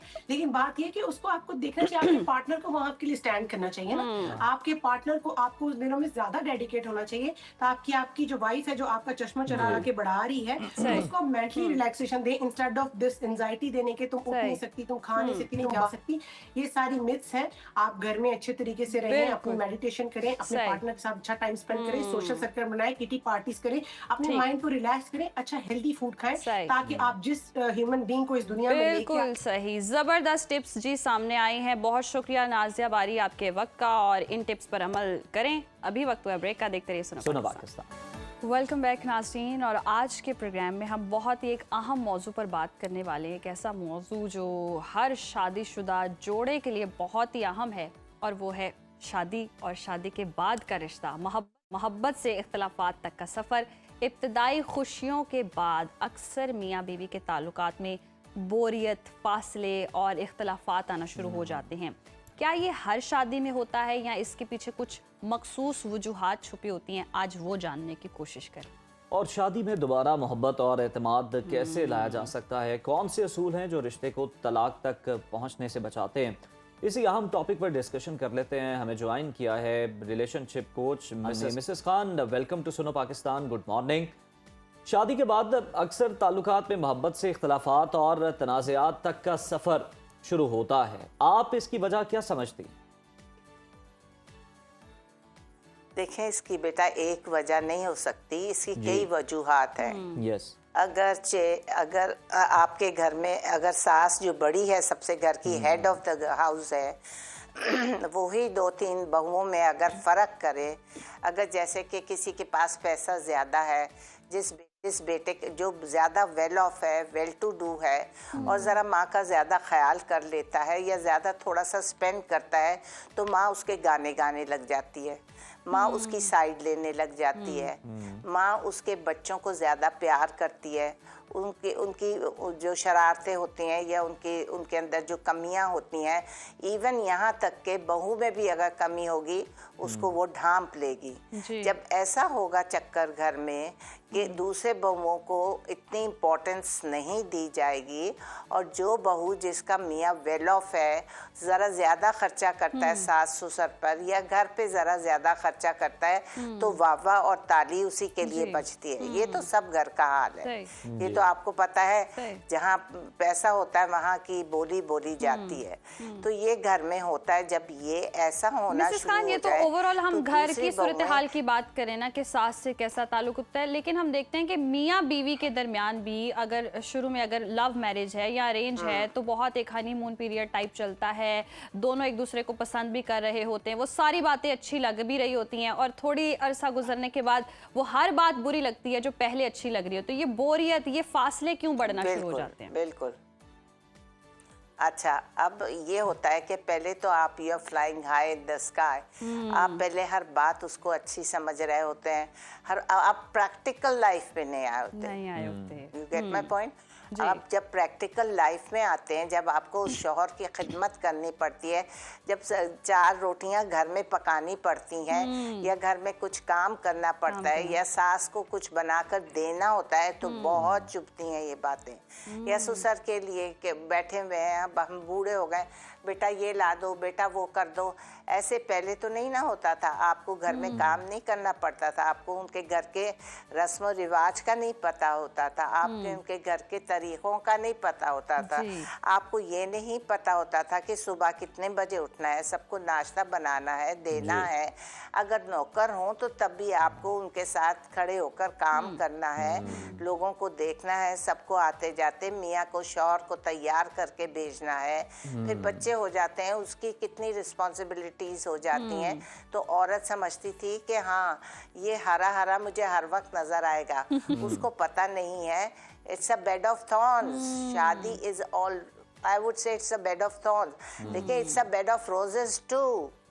अगर शादी ना हो औरत की तो देखो वो कितनी मुरझाई हुई लगती है, कितनी उसमें हसरत होती है कि हाय इसकी शादी हो गई, अब इसकी हो गई, अब इसकी हो गई, अब उस फ्रेंड की हो गई, हाय मेरी नहीं हुई। तो she thinks it's a bed of roses. When she comes to the reality, she knows कि it is a bed of roses plus a bed of thorns too. क्योंकि आपको वहाँ के लवाजमात, वहाँ ससुराल की बातें, वहाँ ससुराल का देखो, माँ के घर हम नहीं काम करेंगे तो माँ हमें थोड़ा सा डांट डपक कर खुद ही कर लेगी या करवा देगी। लेकिन वहाँ पे अगर आप ये अपनी मर्जी नहीं चला सकती बेटा, लड़कियां मर्जी नहीं चला सकती, जो उनके जिम्मे काम है वो काम है। ये नहीं कि अगर आपके घर गीजर नहीं है तो आपको गर्म पानी कोई और करके देगा और आपकी बाल्टी में कोई डालेगा। बिल्कुल दुरुस्त फरमाया आपने मिसेस खान। दूसरे घर जाकर तो आपको काम करना ही करना है, आपका घर है, आपने संभालें, ये तो खैर बुनियादी चीजें, हर इंसान को इस चीज की रिक्वायरमेंट पता होनी चाहिए कि अपना काम आप खुद करना सीखें। लेकिन हम देखते हैं कि जहां अगर कोई फैमिली, जॉइंट फैमिली सिस्टम नहीं भी है, मियाँ बीवी का रिश्ता बोरियत की तरफ चला जाता है, दोनों अच्छे से रह भी रहे होते हैं, एक दूसरे को पसंद भी कर रहे होते हैं, सारी हसरतें ख्वाहिशें भी एक दूसरे की पूरी होती है, लेकिन वो जो शादी में एक चार्म है ना, कुछ अरसे बाद वो ख़त्म हो जाता है। वो क्यों होता है? मर्द एफर्ट करना छोड़ देता है या औरत एफर्ट करना छोड़ देती है, या उस तरह से एक दूसरे में इंटरेस्ट नहीं दिखा रहे होते, क्यों? अब आप देख लें क्यों। अब आपको नजर आएगा आसे पासे चारों तरफ क्यों कि 3-3 बच्चे जवान हो गए, उनकी शादियां हो रही है और फिर वो दूसरे मर्द के तरफ क्यों फिसलती हैं? या तो वो फेड अप हो जाती हैं उस मर्द की शक्ल देख देख कर, हालांकि वो सब कुछ प्रोवाइड कर रहा होता है, उसने घर भी प्रोवाइड किया हुआ होता है, उसने सब कुछ दिया होता है। लेकिन आप अपने इतराफ में देख लें कि कितनी औरतें जो फिसल रही हैं आजकल, क्यों? क्योंकि वो आजकल शादीशुदा मर्द भी फिसल रहे हैं जवान जवान लड़कियों पे। वो तो फिसलेंगे, वो तो बाहर जाते हैं, वो तो 4 औरतें कर सकते हैं। औरत जो फिसल रही है, औरत क्यों फिसल रही है? अपने बच्चों में दिल लगाए, अपने दामादों में दिल लगाए, उनको खिलाए पिलाए, अपने घरदारी करे, अपने घर को रोज खूबसूरत से खूबसूरत बनाए। ये चीज इधर है तो यूं अच्छी लग रही है, ये चीज इधर है तो यूं सेट कर लूं। अपना दिल लगाए घर में। वो क्यों नहीं दिल लगा रही? क्यों किटी पार्टीज में जा रही है? क्यों बाहर जा रही है? क्यों सारा वक्त वो मिसेस खान, एक ये भी वजह रिश्तों में बोरियत की कि अब जो हस्बैंड है उसको कंपेयर किया जाता है और दूसरे मर्दों के साथ, या फिर जो सोशल मीडिया पे आइडियलाइज किया होता है उनसे कंपैरिजन शुरू कर दिया जाता है कि फूल नहीं लाके दे रहा है। मैं तो कहती हूँ ये ड्रामे व्रामे सब बंद हो जाने चाहिए। आपको ट्रैफिक के रूल्स सिखाने चाहिए, आपको दुनियादारी सिखानी चाहिए, आपको बताना चाहिए कि आप अपनी लाइफ कैसे अच्छी बना सकते हैं। वो जो ये ड्रेसेस देखती हैं, विदाउट दुपट्टास देखती हैं लड़कियों को और एंकर्स को बैठी हुए, तो ये तो मुझे सख्त जहर लगता है कि आप अपनी आइडेंटिटी खुद ही खो रही हैं, आप अपना चार्म खुद ही खो रही हैं। हम इस उम्र में भी क्यों अच्छे जरा से लगते हैं कि हम जरा थोड़ा सा बन ठन नहीं लेते, हम जरा जब जाते हैं कहीं तो बड़ी सोफिस्टिकेटेडली जाते हैं, जरा थोड़ा सा अपने आप को संवार कर जाते हैं। आप अपने आप को लेट लूज क्यों करती हैं? आप if I am a grandmother ना, I will be a great grandmother, why should जो मेरी आते मैं क्यों छोड़कर बैठ जाऊं और बस हाय मेरे टांग में दर्द, हाय मेरे घुटनों में दर्द, हाय यूं कर दो। क्या मेरा नहीं होता? मेरे नहीं होता। तुम्हें जी। क्या पता कि मैं किस किस ट्रॉमास से गुजरी हूँ, लेकिन if I keep on uttering these words over and over again, तो मेरा मजाक उड़ेगा। मेरा क्या, हमारे घर में तो नौकरानियां आती है, हाय बाजी जी मेरे ते सर से दर्द हो रहा है, मेरे ते पेट से दर्द हो रहा है, मैंने तो 2 गोलियां दे दो। मेरा ख्याल मैं हार्डली कोई डिस्प्रिन और ये पैनाडोल लेती होंगी जितनी वो मैं उनको देती हूँ। आज मेरे दर्द हो रहा, और यंग सी 18-20 साल की भी नहीं होती, उनके सर में भी दर्द, पर टांगों में भी दर्द, पेट में जबरदस्त, भी ये तो दर्द। बहुत अच्छी अरे बात है। हम तो अल्लाह उछलते मिसेस खान कूदते आपको ऐसी होते थे। रखे, सेहतयाब रखे, तंदुरुस्त रखे, इसी तरह आप सलामत रहें और एडवाइस करती रहें। अब ये नहीं, बताइएगा। तंदुरुस्त हम बिल्कुल नहीं है। अच्छा चलें, हमें आप भी हाई आपकी ब्लड विल प्रेशर पावर ही है, बहुत हमें भी बहुत जबरदस्त कुछ है ना। लेकिन वो हाय हाय करने की आदत लेकिन नहीं हम है। अब अटन नहीं करते। जी हाँ, और वो आते ही बाजी अज मेरी पेट से बड़ा दर्द हो रहा है, मेरी टंगा च भी दर्द हो रहा है, ते मेरे सर में पीड़ हो रही है, तुसी मैनू 2 पैनाडोल। वो मिसेस खान, वो दर्दों की जो जड़ है वो जरा दूसरे उसका नीयत के साथ ज्यादा लिंक है, तबीयत से ज्यादा। हाँ, या तो ज्यादा काम ना करना पड़े, या तो मैं ये देखती हूँ या अल्लाह, इतनी जवानी में तो पता नहीं, हम तो हवाओं में उड़ते थे, हम तो क्या क्या सही। काम नहीं कर लेते थे, हम तो क्या क्या कुछ। मिसेस खान, अगर हम देखें, हमने पहले बात की किचन में जाए, 10 मिनट भी किचन में जाए तो किचन का हुलिया बदल देते। 10 वाह, मिनट, वाह। It takes me 10 to 15 minutes to clean up my kitchen। वाह। और वो 2-3 औरतें रगड़, वो आई थी तो उसने बर्तन नहीं धोकर गई, वो गई थी तो उसने नाश्ते के नहीं धोए थे, वो गई थी तो उसने चले दोपहर मिसेस का खान, नहीं जिस किया था, तरह वो से आप गई तो बता अरे, रही हैं कि ये औरत क्या? की सारी जिम्मेदारी है, किचन भी संभालना है, घर भी संभालना है, अपने इमोशंस को भी संभालना है, हाय हाय भी नहीं बिल्कुल, करना, बिल्कुल। रिश्ता भी चलाना है, सब कुछ औरत ने करना है, तो मर्द क्या कर रहा है बीच में? शौहर ने क्या करना है रिश्ता संभालने के लिए? मर्द बैठा हुआ बेचारा सुन रहा है बीवी की अच्छा। हाय हाय सुन रहा है, तो जब वो सही। हाय हाय हर वक्त सुनेगा तो वो भागेगा बीवी से, भागेगा तो उसको दूसरी बड़ी अट्रैक्टिव औरतें नजर आएंगी। सही। आजकल आपको पता है कि पाकिस्तान की पॉपुलेशन में औरत ज्यादा है, औरत अब 54% है, उसमें से भी मर्द जो है बाहर चले जाते हैं, ठीक। तो औरतें तो आंख मटक्का बड़ा करेंगी बाहर, अच्छे मर्द को देखकर उसको तो कैच करेंगी। देखे ना, क्यों नहीं कैच करेंगी? जब वो देखेंगी कि इसकी घर से में तो इसकी बीवी से इसका दिल नहीं लगता, बूढ़ी हो गई हुई है, अपने आप को ठीक नहीं रखती, और दादी अम्मा बन के अब तो वो लटक गई है, तो वो दादा अब्बा भी बड़े स्मार्ट होकर जाते हैं बाहर, बड़े स्मार्ट, कहीं भी जाएंगे तो बड़े स्मार्टली, और फिर ताड़ेंगे भी लड़कियों को, और लड़कियां भी देखेंगी अबे इसके पास तो अच्छी गाड़ी है, ठीक-ठाक, लेकिन उस वक्त मिसेस उसने खान, पैसा भी माजरत के बना साथ दिया मैंने होता बहुत है, सारे ये ऐसे समाज केसेस में भी देखे हैं established जिसमें भी होता है। खवातीन जो हैं घर भी चला रही हैं, बच्चे भी संभाल रही हैं, अच्छी जॉब भी कर रही हैं, सब कुछ करने के बावजूद भी खावन की भी बहुत ज्यादा खिदमत कर रही हैं, घर आता है तैयार होके खाना भी पेश कर रही हैं, सब कुछ करने के बावजूद भी ना उन्हें धोखा मिल जाता है, तो फिर मर्द का मसला नहीं है? मिलता है जी। मिलता है जी मिलता है, बिल्कुल आप सही, 100% इस बात पे मैं एग्री करती हूँ कि बाज़ औरतें इतनी खिदमत करती हैं, उनको 1% रिवॉर्ड ना ससुराल से मिलता है ना मियाँ से मिलता है। उनकी, मैं तो कहती हूँ वो बदकिस्मती वाकई में वो पैदा होती हैं कि वो इतनी सबकी रोटियाँ भी पकाएंगी, घर वालों की भी, बच्चों की भी, और बच्चे जो आए गए होंगे, देवरानी की जो जॉब पे जा रही है उसकी भी पका देंगी, सास ससुर की सबकी मेहनत करेंगी, शक्ल की भी अच्छी होती हैं और जॉब भी कर रही होती हैं, सब कुछ कर रही होती हैं, लेकिन उनको रिवॉर्ड नहीं मिलता, उनको एप्रिसिएशन नहीं मिसेस मिलती। खान, ये वो अफसोसनाक बड़ी पहलू है, आप ठीक कह रही हैं। disappointed जरा हो ये जाती बताइएगा है। मिसेस खान, हम अपने टॉपिक की तरफ वापस आते हैं कि शादी में जो फासले बढ़ जाते हैं, जो दूरियां बढ़ जाती हैं मियाँ बीवी के दौरान, आया कि वो जॉइंट फैमिली में है या फिर न्यूक्लियर फैमिली में है, जो भी अवामिल असरअंदाज हो रहे हैं, लेकिन उनमें फासले बढ़ना शुरू हो जाते हैं, रिश्तों में वो चमक खत्म हो जाती है। ज़रा कुछ टिप्स शेयर करें कि किस तरह से शादी में चंद साल गुजरने के बावजूद भी वो दोबारा मोहब्बत, एतमाद और वो चाम जो है वो अपनी ज़िंदगी में रख सकते हैं, अपने रिलेशन के अंदर रख सकते हैं। मुझे समझ में नहीं आता चार्म क्यों खत्म हो जाता है, मुझे समझ में नहीं आता अट्रैक्शन क्यों खत्म हो जाती है। या पहली औरतें ऐसे कहा करती थी हमारी अट्रैक्शन हमारे मियाँ में खत्म हो गई, या हमारा अब उसके सामने दिल नहीं लगता, क्यों? वो आपका शौहर है, आपकी कैसे अट्रैक्शन खत्म हुई? आपसे उसकी औलाद हुई, औलाद की औलाद हुई, आपका तो उससे प्यार और बढ़ जाना चाहिए। आपको तो उसकी और खिदमत और इज्जत करनी चाहिए। आपको पता होना चाहिए कि अब वो ओल्ड एज में आ रहा है, मैं उसको और कंपनी दूं, मैं उसकी और खिदमत करूं। ये कैसी बातें अब शुरू हो गई हैं? ये क्यों ऐसी बातें कि दूरियां शुरू हो गई? क्यों दूरियां शुरू हो गई? क्या उसने सारी जिंदगी तुमको सपोर्ट नहीं किया? क्या उसने सारी जिंदगी कमाई करके और लाके तुम्हारे हाथ में नहीं रखी? क्या उसने बच्चों को नहीं पढ़ाया? क्या उसने तुम्हारा ख्याल नहीं रखा? ये दूरियां की क्या बात है? क्या बात है? अब क्या वो तुम्हें डंडे मार रहा है? ये शिकवा सिर्फ क्या कर औरतों रहा है? का वो नहीं है, तुमसे मर्दों का भी है। बदतमीजी हम कर रहा है। ओवरऑल केसेस की बात करें जिसमें मर्द की भी जो वो चाम है वो खत्म हो जाता है, औरत का भी चाम खत्म हो जाता है। बहुत सारे केसेस ऐसे भी होते हैं। खवातीन ये शिकवा नहीं करी होती, खवातीन का बल्कि जो लव है या चाम है वो 100% हो जाता है शादी के बाद। लेकिन कुछ मर्द हजरात, जैसे कि आप कह रही हैं कि बूढ़ा औरत है उसका ख्याल रखना होता है, तो बूढ़ा होके तो वो दूसरी औरतों को और बच्चियों को देखना शुरू कर देता है। ऐसे भी केसेस हमने देखे हैं, सारे नहीं, बहुत सारे। नहीं, वो तो मैं हाँ ठीक, आप ठीक कह रही हैं।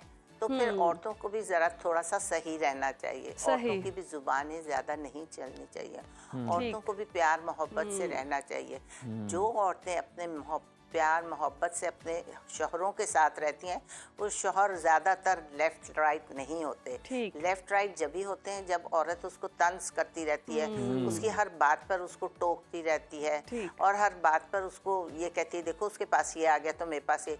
आजकल हम लोगों में टॉलरेंस भी नहीं है और हम लोगों को खुदा का शुक्र करना नहीं आता।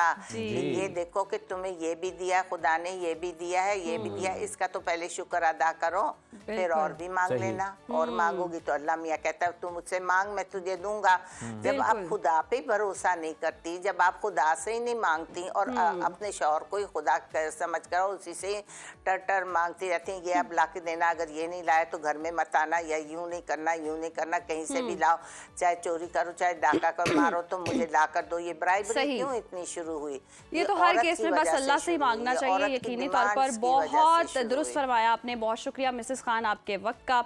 और ये जी दो तरफा रिलेशन है, दोनों तरफ से ही चलना चाहिए। ऐसा नहीं हो सकता कि खवातीन खाना भी बनाएं, काम भी करें, फिर तरबियत भी करें, फिर रिश्ते में चाम को भी संभालें, फिर जब मर्द बूढ़ा हो जाए उसको भी संभालें, टेक केयर भी करें। वो दोनों को एफर्ट्स पुट करनी चाहिए, दोनों को एफर्ट्स पुट करनी चाहिए। ऐसे नहीं हो सकता कि औरत एक तरफा काम करती जाए, एफर्ट करती रह जाए। यस, अब अगर औरतों को खुद मुख्तार बना रहे हैं, पढ़ा लिखा बना रहे हैं, वेल एजुकेटेड बना रहे हैं, तो उनको इतना शऊर तो आ गया ना कि उनके क्या हुकूक है, तो एटलीस्ट उनके हुकूक तो उनको मिलने चाहिए ना। वहाँ एक फ्लॉ ये होता है, हम ये एडमिट करते हैं कि थोड़े से एक्सप्रेसिव कम होते हैं, मतलब मोहब्बत करते हैं लेकिन वो उस तरह से बयान नहीं करते। तो आपको इजहार भी करना चाहिए और इससे आपका जनाब जो रिलेशनशिप है उसमें वो चमक भी रहेगी, वो शाइन भी रहेगी और वो चार्म भी रहेगा।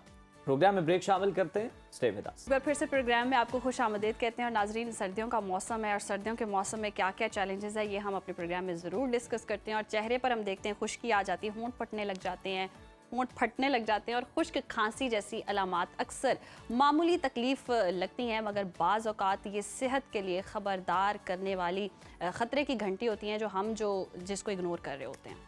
सर्दी के मौसम में स्किन डिहाइड्रेशन बहुत ज़्यादा बढ़ जाती है। किस तरह हम सेहतमंद, तरोताज़ा और महफूज रह सकते हैं? हिकमत और तजर्बे की रोशनी में रहनुमाई के लिए हमारे साथ मौजूद हैं स्टूडियोज़ में माहिर तिब हकीम अताउर रहमान साहब। हकीम साहब, खुश आमदीद कहते हैं आपको प्रोग्राम में। सर, सर्दियों में स्किन डिहाइड्रेशन की वजह क्या है? पानी तो हम बहुत कम पी रहे होते हैं।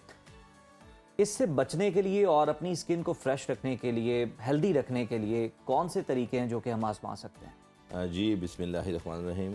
उमैर भाई, जैसे ही मौसम चेंज होता है तो हमें उज़ैर भाई जैसे ही मौसम चेंज होता है जी, तो क्लाइमेटिक चेंजिंग में हमें अपनी ग़िज़ा को और लिबास को चेंज करना पड़ता है। यस। लेकिन अनफॉर्चुनेटली हम जो पाकिस्तान के लोग हैं, बिलखसूस जो लाहौर और पंजाब के लोग हैं, वो सर्दी को एंजॉय करते हैं और उस एंजॉय के चक्कर में हॉस्पिटल भी पहुंच जाते हैं, बीमार भी हो जाते हैं और फिर खांसी भी शुरू कर देते हैं। अच्छा सर, सबसे पहले जो हमारी गर्म चीज़ों का इस्तेमाल बढ़ जाता है जी। अच्छा, हमारे एक बड़ा एक अजीब सा कॉन्सेप्ट है कि लोग गर्मी में पानी ज़्यादा पीते हैं, सर्दी में कम पीते हैं। जबकि अंदर का मैकेनिज्म ये कहता है कि सर्दी में पानी गर्मी की निस्बत ज़्यादा पीना चाहिए, ज़्यादा पीना चाहिए। एब्सोल्युटली।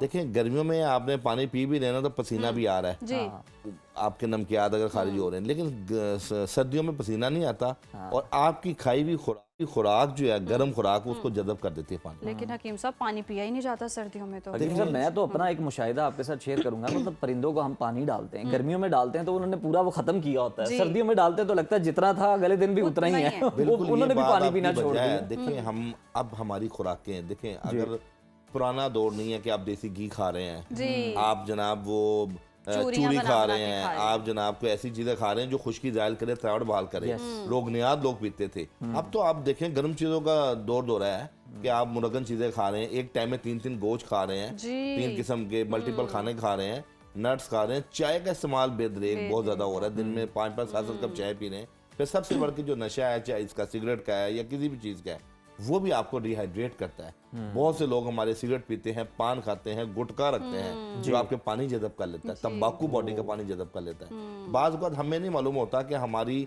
रोजमर्रा जिंदगी में हम बज़ाहिर तो कुछ चीजें ऐसी खा रहे होते हैं, हमें फील नहीं होता, लेकिन हमारे अंदर कुछ ऐसी एडिक्शन होती है कि जिससे, अच्छा एक और बात बताऊं, ओवर स्ट्रेस की वजह से भी डिहाइड्रेशन होती है। जब आप बहुत सोचते हैं तो हमारे ब्रेन्स के सेल्स होते हैं हाइपोथैलेमस, जो आपकी बॉडी की पीएच को कंट्रोल करते हैं। तो वो जब आपकी पीएच कंट्रोल नहीं होगी और आपके पानी की ऑब्जॉर्प्शन नहीं होगी और ड्राइनेस, खुश्की होगी, और तीसरी अहम चीज जिगर में गर्मी, लिवर में हीट होने से भी आपके अंदर बाइल की प्रोडक्शन आपका लिवर ज्यादा बनाता है, जिससे आपकी पूरी बॉडी का जो पानी है वो जल्दी खुश्क हो जाता है। तो मैं समझता हूँ कि 10 से 12 गिलास पानी बहुत जरूरी है। और दूसरी चीज, आपने खांसी का सवाल किया, खांसी सबसे अहम चीज है कि सर्दियों में आपको हफ्ते में 1-2 दिन गगल्स करना बहुत जरूरी है। ठीक है। नंबर 1। नंबर 2, मैं एक रेसिपी शेयर करता हूँ आपसे। सिर्फ 3 चीजें, इसका कहवा अगर आप पियेंगे तो खुशक खांसी या एलर्जी कफ पहली खुराक से ही आपको फायदा देगी। आम सी चीजें हैं, ये देखें आप स्क्रीन पे देख सकते हैं, मनक्का,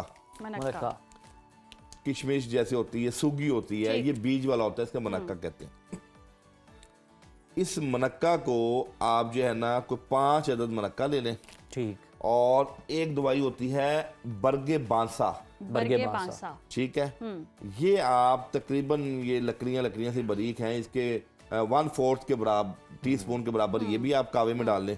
और तीसरी चीज होती है अब्रेशम, ठीक है, ये जिसके अंदर अब्रेशम, इसके खोल है, खोल को आप काट के 2 हिस्सों में, ये देखें ना, आप देख सकते हैं स्क्रीन पे, इसके खोल को काटा हुआ है, ये पूरा बंद होता है, इसके अंदर कीड़ा होता है। ये अल्लाह का निज़ाम है कि ये कीड़ा खुद ये खोल बना के और खुद मर जाता है और आपको एक नई जिंदगी देता है, क्योंकि इसका इफेक्ट लंग्स पे होता है, फेफड़ों पे होता है। और पूरी दुनिया के अंदर जो लोग, जिनके लंग्स की एबिलिटी, जिनकी हार्ट और लंग्स की कोलैबोरेशन बेहतर है, उनकी उम्रें भी ज्यादा होती है। आप देखें पहाड़ी इलाके के लोग मेहनत भी करते हैं, तगदो भी करते हैं, ऊपर नीचे भागदौड़ कर रहे हैं, लंग्स प्रॉपर काम करते हैं, और उनकी उम्रें कंपैरेटिवली जो शहरी लोग हैं उनकी निस्बत ज्यादा है। तो ये जो अब्रेशम है, ये अल्लाह पाक की बहुत बड़ी नेमत है। और बिलखसूस जो सांस के लोग हैं, जिन लोगों को एस्थमा है, जिन लोगों को एलर्जी कफ है, प्रोडक्टिव कफ में भी ये तीरे बहदफ चीज है, अल्लाह की नेमत है। तो ये 1 या 2 पीस इसके डाल लें और उसका कहवा पी लें, उसमें आप चीनी की जगह शक्कर या शहद डाल लें। सर अब यकीन कीजिए, एक कहवे की आपने सिप लेनी है तो आपको लगेगा कि आपके पूरे लंग्स के रिसेप्टर, आपका सॉर थ्रोट और आपकी जो रेशा बलगम जो आप खरखर करते हैं, बोलते हुए आपको आवाज में आवाज बैठी हुई है, या इस खांसी की वजह से आपकी ये फेफड़े और पसलियों में दर्द है, इन्फ्लेमेशन है, उसको भी ठीक कर। क्या बात है। तो ये वो चीजें हैं जो कुदरती चीजें हैं, जिनका पुराने लोग पुराने वक्तों से इस्तेमाल करते आ रहे हैं, लेकिन हमारा वही बात है कि जब तक हम किसी चीज को इस्तेमाल नहीं करेंगे तो वो रिजल्ट ओरिएंटेड कैसे होगी। हकीम साहब, अब स्किन जो ड्राई होती है, क्रैक लिप्स होते हैं, क्रैक्स हो जाते हैं स्किन में, रिंकल्स फिर बढ़ते हैं, तो इसका भी मसले का। अच्छा, इसके अंदर एक तो फिर वही बात है कि आपने बहुत ज्यादा चाय नहीं पीनी। जिन लोगों को ड्राइनेस खुश्की होती है, आपको पता है इस टाइम मोर देन 70% लोगों के मजाज गर्म खुश्क हो चुके हैं। गर्म खुश्क मजाज होने में गजा के साथ साथ इन्वायरमेंट का, स्ट्रेस लेवल का, नींद का और एक्सरसाइज का, इन तमाम चीजों का बड़ा एक रोल होता है। तो अपनी लाइफस्टाइल सेडेंटरी उससे बाहर जाए, नंबर 1। नंबर 2, पानी का इंटेक बढ़ाएं।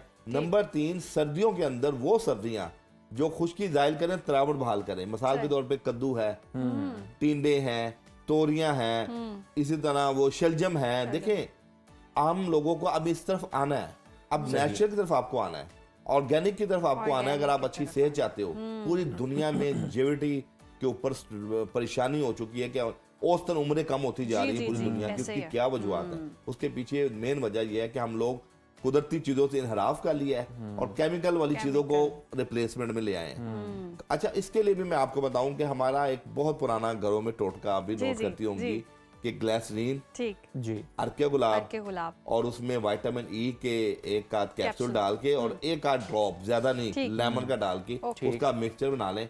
रात सोते हुए हल्के हाथ से अपनी स्किन पे लगाएं, होठों पे भी लगा सकते हैं, हाथों पे भी लगा सकते हैं। आपकी स्किन को चमकदार रखती है और सॉफ्ट रखती है कि अगले दिन के लिए आप चाकू चबंद हो जाएंगे और आपकी स्किन में ड्राइनेस नहीं आएगी। दूसरी अहम चीज इसके अंदर, आपने रोगने बादाम रात को रोगने बादाम, और बल्कि आप रोगने बादाम ही सिर्फ हाफ टी स्पून से 1 टीस्पून पीना शुरू कर दें। अच्छा, तो जिन लोगों में बहुत ज्यादा खुश्की रहती है वो मामला हल हो जाएगा। अच्छा। तीसरी अहम चीज जौ का दलिया।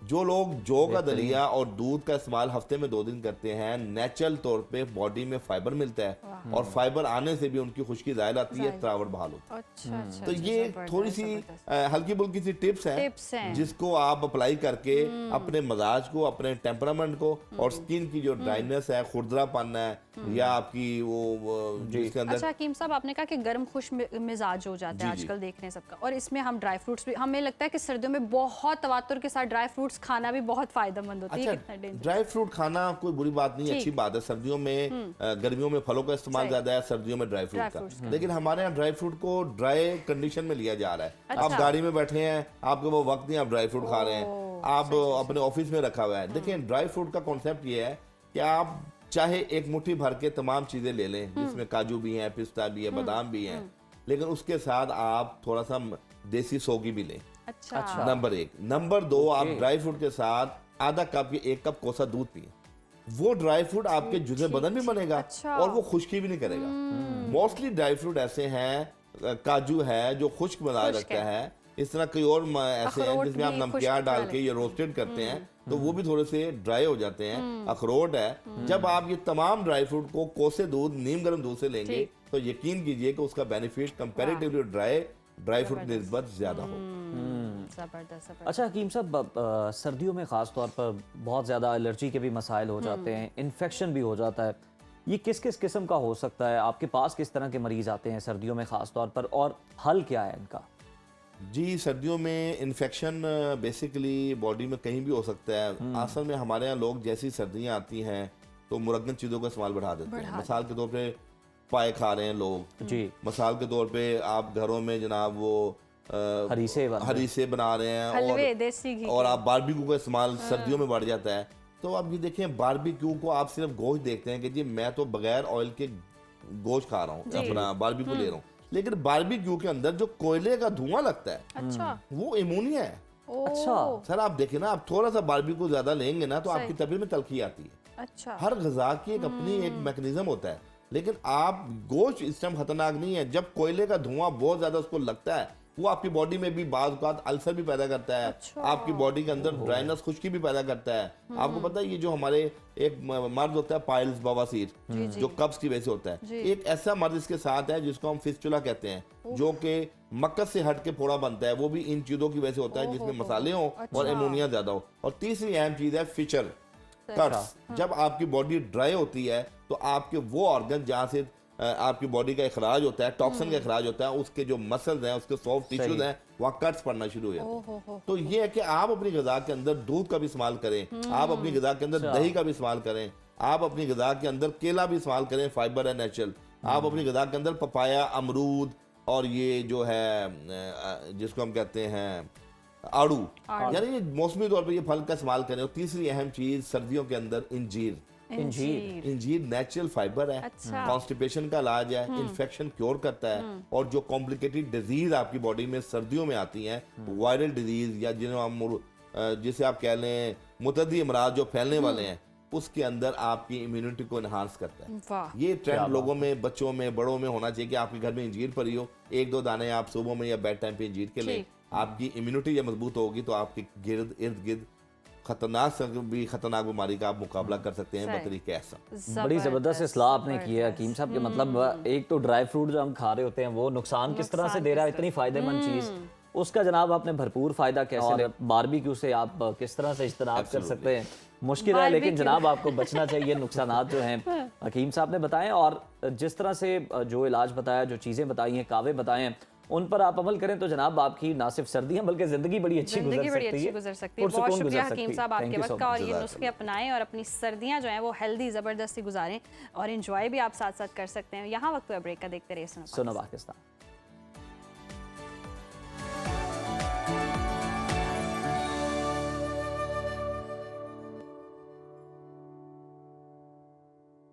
और आज हम आपको मिलवा रहे हैं एक ऐसी उभरती हुई शख्सियत से जिसने कम वक्त में मॉडलिंग, फिटनेस और स्क्रीन और तीनों मैदानों में अपनी मौजूदगी का एहसास दिलाया।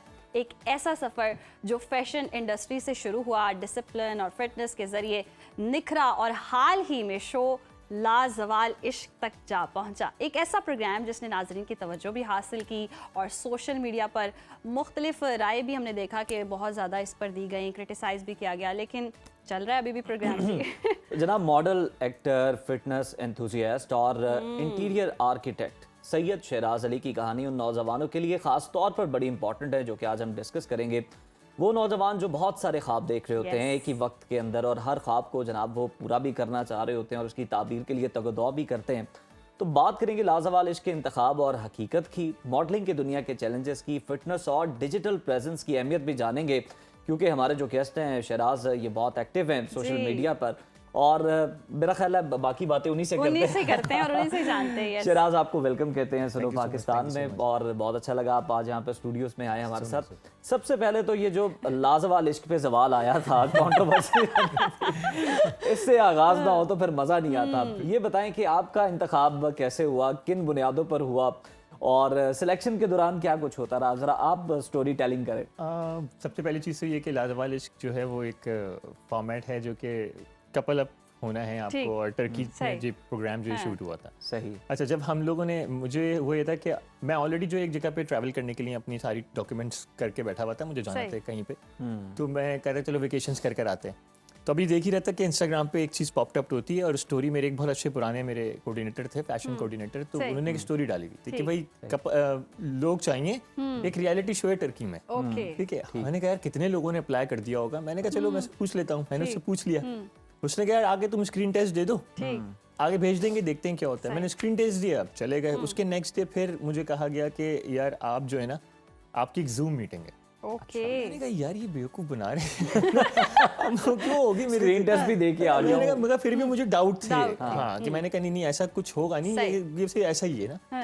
खैर जब जूम मीटिंग हुई तो जूम मीटिंग वाले दिन मैं जब जूम की मीटिंग ऑन हुई है तो वहाँ पे सामने एक ट्रांसलेटर बैठा हुआ और दूसरी तरफ जो एक प्रोड्यूसर बैठे, ठीक है। तो मैं सोचा यार कुछ सीरियस हो रहा है अभी, तो मतलब तो फिर उन्होंने सवालात किए, हमने जवाब दिए, सब चीज़ें क्लियर। उन्होंने कहा हम आपको 2 दिन में कंफर्म करेंगे। पूछा क्या वैसे उन्होंने यही पूछा कि आप क्या करते हो, बहुत ही जनरल क्वेश्चन। अच्छा, आपके बारे में? हाँ, मेरे बारे में। और फिर मैंने उनसे पूछा कि भाई ये क्या शो है, क्या चीज़ है, तो उन्होंने कहा कि ये जो है जिस तरह से आपने टू हॉट टू हैंडल देखा है या पिंक, मैंने कहा ये तो मैंने कहा भाई मैं ये वाले काम तो मैं नहीं कर सकता, टू टफ टू हैंडल हो गया फिर। तो मैंने कहा ये वाले काम नहीं कर सकता। कह रहे नहीं हम वो शो की मैं आपको एग्जांपल दे रहा हूँ, ओके, एक्चुअल में आपको सिर्फ बातें करनी है। तो मैंने कहा हाँ बातें हम बहुत करते हैं, पाकिस्तानी है तो बातें करते हैं, हमारा शौक है। सही ना। मैंने कहा बस इस तरीके से, ठीक है। फिर वो खत्म हुआ तो फिर दूसरे दिन उन्होंने मुझे कंफर्मेशन दे दी कि यू आर सिलेक्टेड। सही। तो फिर कहने लगे अपने डॉक्यूमेंट्स दे दें। डॉक्यूमेंट्स मैं ऑलरेडी रखे हुए थे, मैंने इनको जमा कराया 12 दिन के अंदर। तो ये कपल एज अ कपल ही जाते हैं, तो वो नहीं वहाँ जाकर वो तो एक बिल्कुल ब्लाइंड। अच्छा। जब एंटर हुए विला के अंदर हम, तो फिर हमने देखा था कि वहाँ पे 5 लड़कियां खड़ी हुई हैं और यहाँ से हम लोग जा रहे थे, तो हमने कहा अच्छा भाई ऑलरेडी। तो उस दिन ये इंकिशाफ होता है कि कौन कैसी है और आपके कौन कैसी है ये इंकिशाफ, और कौन मेरे हिस्से में आई है, कौन, और वक्त भी बहुत कम होता है। तो ये कि बस देख के समझ में आ रहा है, तो पसंद करना है आपको फिर। अच्छा, ये भी एक कॉन्सेप्ट है बिग बॉस को देख के भी, और वैसे भी इस तरह के जितने भी पाकिस्तान में भी जो सीजन है, तो मतलब ये घर के अंदर रहना कितना मुश्किल होता है कि कंट्रोल्ड एनवायरनमेंट के अंदर, फिर आपको फिटनेस के लिए भी उतनी सहूलियात वो नहीं मिल रही, जो खाना पीना भी उतना, फिटनेस फ्रीक भी आप हैं, उस पर भी बात करेंगे, खाने में भी आप जनाब झगड़ा हो रहा है, कितना मुश्किल होता है, कितना डिप्रेसिंग भी हो जाता है कभी कभार ये। इतना डिप्रेसिंग हो जाता है कि समटाइम्स दिल चाहता है कि बस अब खत्म करो, बस अब जाओ, नहीं रहना मुझे, हमें नीचे ही नहीं उतरना, जाना ही नहीं है ना। मतलब कभी कभार ऐसा होता है कि वो आए हुए होते थे ट्रांसलेटर्स हमारे पास, और वो क्या कहते हैं टर्किश लोग जो आते थे, तो सब बिस्तर पे पड़े हुए हैं वो। अच्छा, एक टर्की के अंदर जो कहते हैं जल्दी जल्दी को कहते हैं हाय दे हाय दे, हाय दे हाय दे, हाय दे करते हैं, तो ये हाय दे हम कह रहे हैं जा बे जा, नहीं करना भाई, नहीं कर, इतना थक जाते थे। 2:30 बजे 1:30-2 बजे शूट खत्म हो रहा है आखिरी, सही। उसके बाद खाना पकाना है, सही। फिर खाना पकाने के बाद वो खुद ही पकाना है। हाँ, वो खुद ही पकाना है। तो जो कपल की बारी लगी वो खाना पकाएगा, बाकी जो खाएंगे एंजॉय करेंगे, है ना, बाकी जो हम मतलब वो अम्मी पापा वो होंगे उस दिन, और फिर हम लोग जो है वो बच्चे सारे उनके लिए खाना गुड वन, अच्छी टर्म्स आप कॉइन कर रहे हैं। ठीक है ना। तो उसके बाद फिर आपको जब खाना खाना है उसके बाद फिर बैठना भी उसको आपको डाइजेस्ट करने के लिए। तो हम बिस्तर पे 4, 4:30, 5 बजे जा रहे होते थे, और फिर जब उठते थे फिर दोबारा 9 बजे आते हाय दे शुरू कर देते। तो बंदा क्या करे, ये तो कोई अलार्म लग रहा है, हाय दे उठ जाओ। बहुत स्ट्रेसिंग होता था, बहुत स्ट्रेसिंग होता था। तो मेरा ख्याल है वो लोग जो बातें कर रहे होते हैं ना कि जनाब जेल में सारी सहूलियात हैं, ये वो तो आप सब अंदाजा लगा सहूलियात लें भी कि देते हैं, ये लेकिन इंसान कैद नहीं कैद नहीं रह सकता। कैद नहीं रह सकता। और ये सारा रियल होता है। यू नीड एन एयर ना, आपको हवा चाहिए, बाहर सही, निकलना है, सही, कुछ सही। देखना है, कुछ अच्छा। उन लोगों से हट के भी दुनिया में कुछ देखना होता है। अच्छा शिराज, जैसे कि कहते हैं ना कि लाइमलाइट में रहना, हर हम देखते हैं सारे शोज, जितने भी रियलिटी शोज देखे हैं उसमें कुछ ना कुछ कुछ ऐसा होता है कि प्लान भी होता है, प्री प्लान भी होता है। ये सारा कुछ प्लान के थ्रू था या फिर रियल वाकई में रियल में सब टू बी कुछ? वेरी ऑनेस्ट, प्रोडक्शन की तरफ से कुछ प्लान नहीं था। ठीक है, ठीक है, प्रोडक्शन की तरफ से सिर्फ इतना होता था कि जब हम लोग शो पे जाने वाले होते थे ओके, तो प्रोडक्शन पहले हमें बिठाती थी और बस ये पूछती थी कि आज क्या करोगे। ठीक, अच्छा, तो हम कहते जो करोगे देख लेंगे नीचे। ओके। तो फिर वो कहते थे कि फिर मुझे ये बताएं कि आपको इस शो की पेमेंट आ चुकी? हाँ, पेमेंट सब तो आप खुल के बात करें। खुल के कर रहा हूँ, तभी तो बता रहा हूँ। तो हमें वो यही बताते थे कि अब आपको आज ये करना है, और फिर कुछ स्क्रिप्टेड नहीं होता था, बस एक गाइडलाइन होती है। गाइडलाइन, सही, एक गाइडलाइन होती है। इसके अंदर रहते हुए आपने जो भी ये करना चीजें करो, आपस में एक दूसरे के बारे में बात करो, कपल के बारे में बात करो, उसके बारे में बात कर लो, अपने पार्टनर से बातें करो। तो ये चीजें हमें बताई जाती थी। अब उसके अलावा अगर आपस में लोग जो हैं वो कोई चीज प्लान करके नीचे उतरते हैं कि अच्छा। यार बाबा आज पट्टा करेंगे, आज लड़ाई करेंगे, अच्छा। है ना, आज मैं तुम्हें ये करूंगी और तुम फिर यूं करना। ठीक, सही, तो वो समटाइम्स लोग ये करते थे, हाँ, है ना, जो हमें भी बाद में पता चला। सही, देखिए मतलब बाहर आने के बाद कि अच्छा ये तो स्क्रिप्ट अच्छा। ऊपर से प्लान कर अच्छा आए थे। अच्छा अच्छा अच्छा है ना, इस अच्छा तरीके से। शिराज, कौन सा ऐसा मोमेंट था जो लगा कि ओए होए ये तो बहुत ज़्यादा डिजास्टर हो गया, या ये बहुत ज़्यादा वायरल हो रहा है, ये बड़ा हॉट टॉपिक है, थोड़ा इंसान कश्मकश में रहता है कि ये होना चाहिए था या नहीं होना चाहिए था? अच्छा, मुझे लगता है कि देखें डिजास्टर तो जब भी हो गया था जब वो टीजर आया था। ठीक है ना, पहला टीजर था। तो क्योंकि one of the most finest हमारी जो होस्ट थी जी, आयशा आयशा। उमर, ठीक है ना, तो such a strong person, lovely person, है ना। नो डाउट, तो उनकी मतलब एक प्रेजेंस ही हमारे लिए एक बहुत स्ट्रेंथ थी ना। ठीक, तो उन्होंने बहुत हमें सपोर्ट किया था जब हम लोगों को ये मतलब जो इतना बैकलैश आना स्टार्ट हुआ। तो शी वाज लाइक कि तुम लोग परेशान नहीं हो, काम डाउन रहो, मेरे पास भी आ रहा है, कोई ऐसा मसला नहीं है, जस्ट रिलैक्स। ठीक, तो she was the main backbone actually, ठीक, तो जो बड़ी जबरदस्त। सपोर्ट पे थी। तो वो जो बैकलैश आना स्टार्ट हुआ, पहला तो वो स्टार्ट हुआ, फिर जब एपिसोड आई ना, पहली और दूसरी तीसरी एपिसोड्स आई, तो उसके ऊपर ना ड्रेसिंग के ऊपर बड़ा ओहो, अच्छा कि पता नहीं क्या कुछ नहीं उतार के घूम रहे हैं शायद, है ना। तो कुछ इस तरह का चल रहा था। तो हम भी अच्छा इतना हम परेशान भी परेशान हो गए, हमारे कि दुनिया देखी, ट्रैवलिंग की हुई है, मगर हम भी परेशान हो गए, क्या देख लिया पाकिस्तानियों ने, है ना, कि हम नहीं देख रहे यहाँ बैठ के, वो वहाँ देख रहे हैं बैठ के, हमें नजर नहीं आ रहा। सही है ना। तो ये एक बड़ा काफी हमारे लिए भी बड़ा पैनिक होगा कि घर से फोन आ रहे हैं, क्योंकि वहाँ यहाँ तो ये फतवा दे दिया गया था ना कि वापस आएंगे तो गर्दन काट देंगे, ऐसा ही और है। इनको तो वापस कराची नहीं आने देंगे। तो मेरे मुझे परेशान हो गए, मैंने कहा बेटा तुम तो एक ही हो, कैसे। मैंने कहा अम्मी देखे मैंने काब करके आ जाऊंगा, फिक्र नहीं करेंगे। तो मतलब ये स्टार्टिंग में ये चीज हुई थी। चले ये चीजें तो हैं। अब जरा Part of थोड़ा आपके बारे में जानते हैं। माशाल्लाह हम देख भी रहे हैं, वो पीछे अगर आप नजर डालें तो ये भी आप शर्टलेस ही जो है वो पोज कर रहे हैं और अपना पूरा जो है नमूदो नुमाइश कर रहे हैं। फिजिक भाई ये उन्होंने और बड़ी जबरदस्त फिजिक है, नमूदो नुमाइश के लिए मैं बनाए हैं उसको, हाँ, आप भी appreciate करता फिटनेस हूँ। फ्रीक हैं। मॉडलिंग के सफ़र का आपका आगाज़ कैसे हुआ, और ये फिटनेस फ्रीक भी आप हैं, ये शौक आपको मजबूरी के तहत ये करना पड़ा या ये आपका शौक था फिटनेस का ख्याल रखना, या फिर आपने सोचा कि मॉडलिंग में जाना तो फिट बॉडी होना बड़ा ज़रूरी? अच्छा, मुझे ऐसा लगता है कि इन माई अर्ली एजेस मैं बहुत ज़्यादा बुली हुआ था। अच्छा, ठीक है ना, इन माई लाइफ। स्कूल के अंदर, कॉलेज के अंदर, स्कूल में लोग कहते थे बेटा ये थोड़ा पैसे, इसमें पैसे डालो, क्योंकि जिस टाइम पे हम लोग थे उस वक्त जो है वो भी थे, क्या कहते हैं, कॉइन्स होते थे, तो कहते थे कॉइन्स डाल लो, हवा और चल रही है आजकल, उड़ जाओगे। अच्छा, स्मार्ट थे आप। ऐसे हैंगर में कपड़े लटके हैं, ऐसे मुझे भी यही तो मतलब गर्मियों में भी अंदर टी शर्ट पहन के घूमना है ना, कि ऊपर उसके ऊपर शर्ट पहन ताकि थोड़ा सा लगे। तो उस चीज़ ने ना मुझे ट्रिगर किया था, और उसके बाद से ना मैंने डिसाइड कर लिया था कि इट वाज, मुझे याद है कि मैंने मैट्रिक कंप्लीट किया था अपना, है ना, एट दैट टाइम, और मैट्रिक के बाद मैंने ज्वाइन कर लिया था। अच्छा। वो दिन और आज का दिन मैंने छोड़ी। जबरदस्त, तो जबरदस्त। वो बड़ी लंबी जर्नी है आपकी। हाँ, मेरा ये इतना लंबी जर्नी, मतलब it's been like more than 23 years.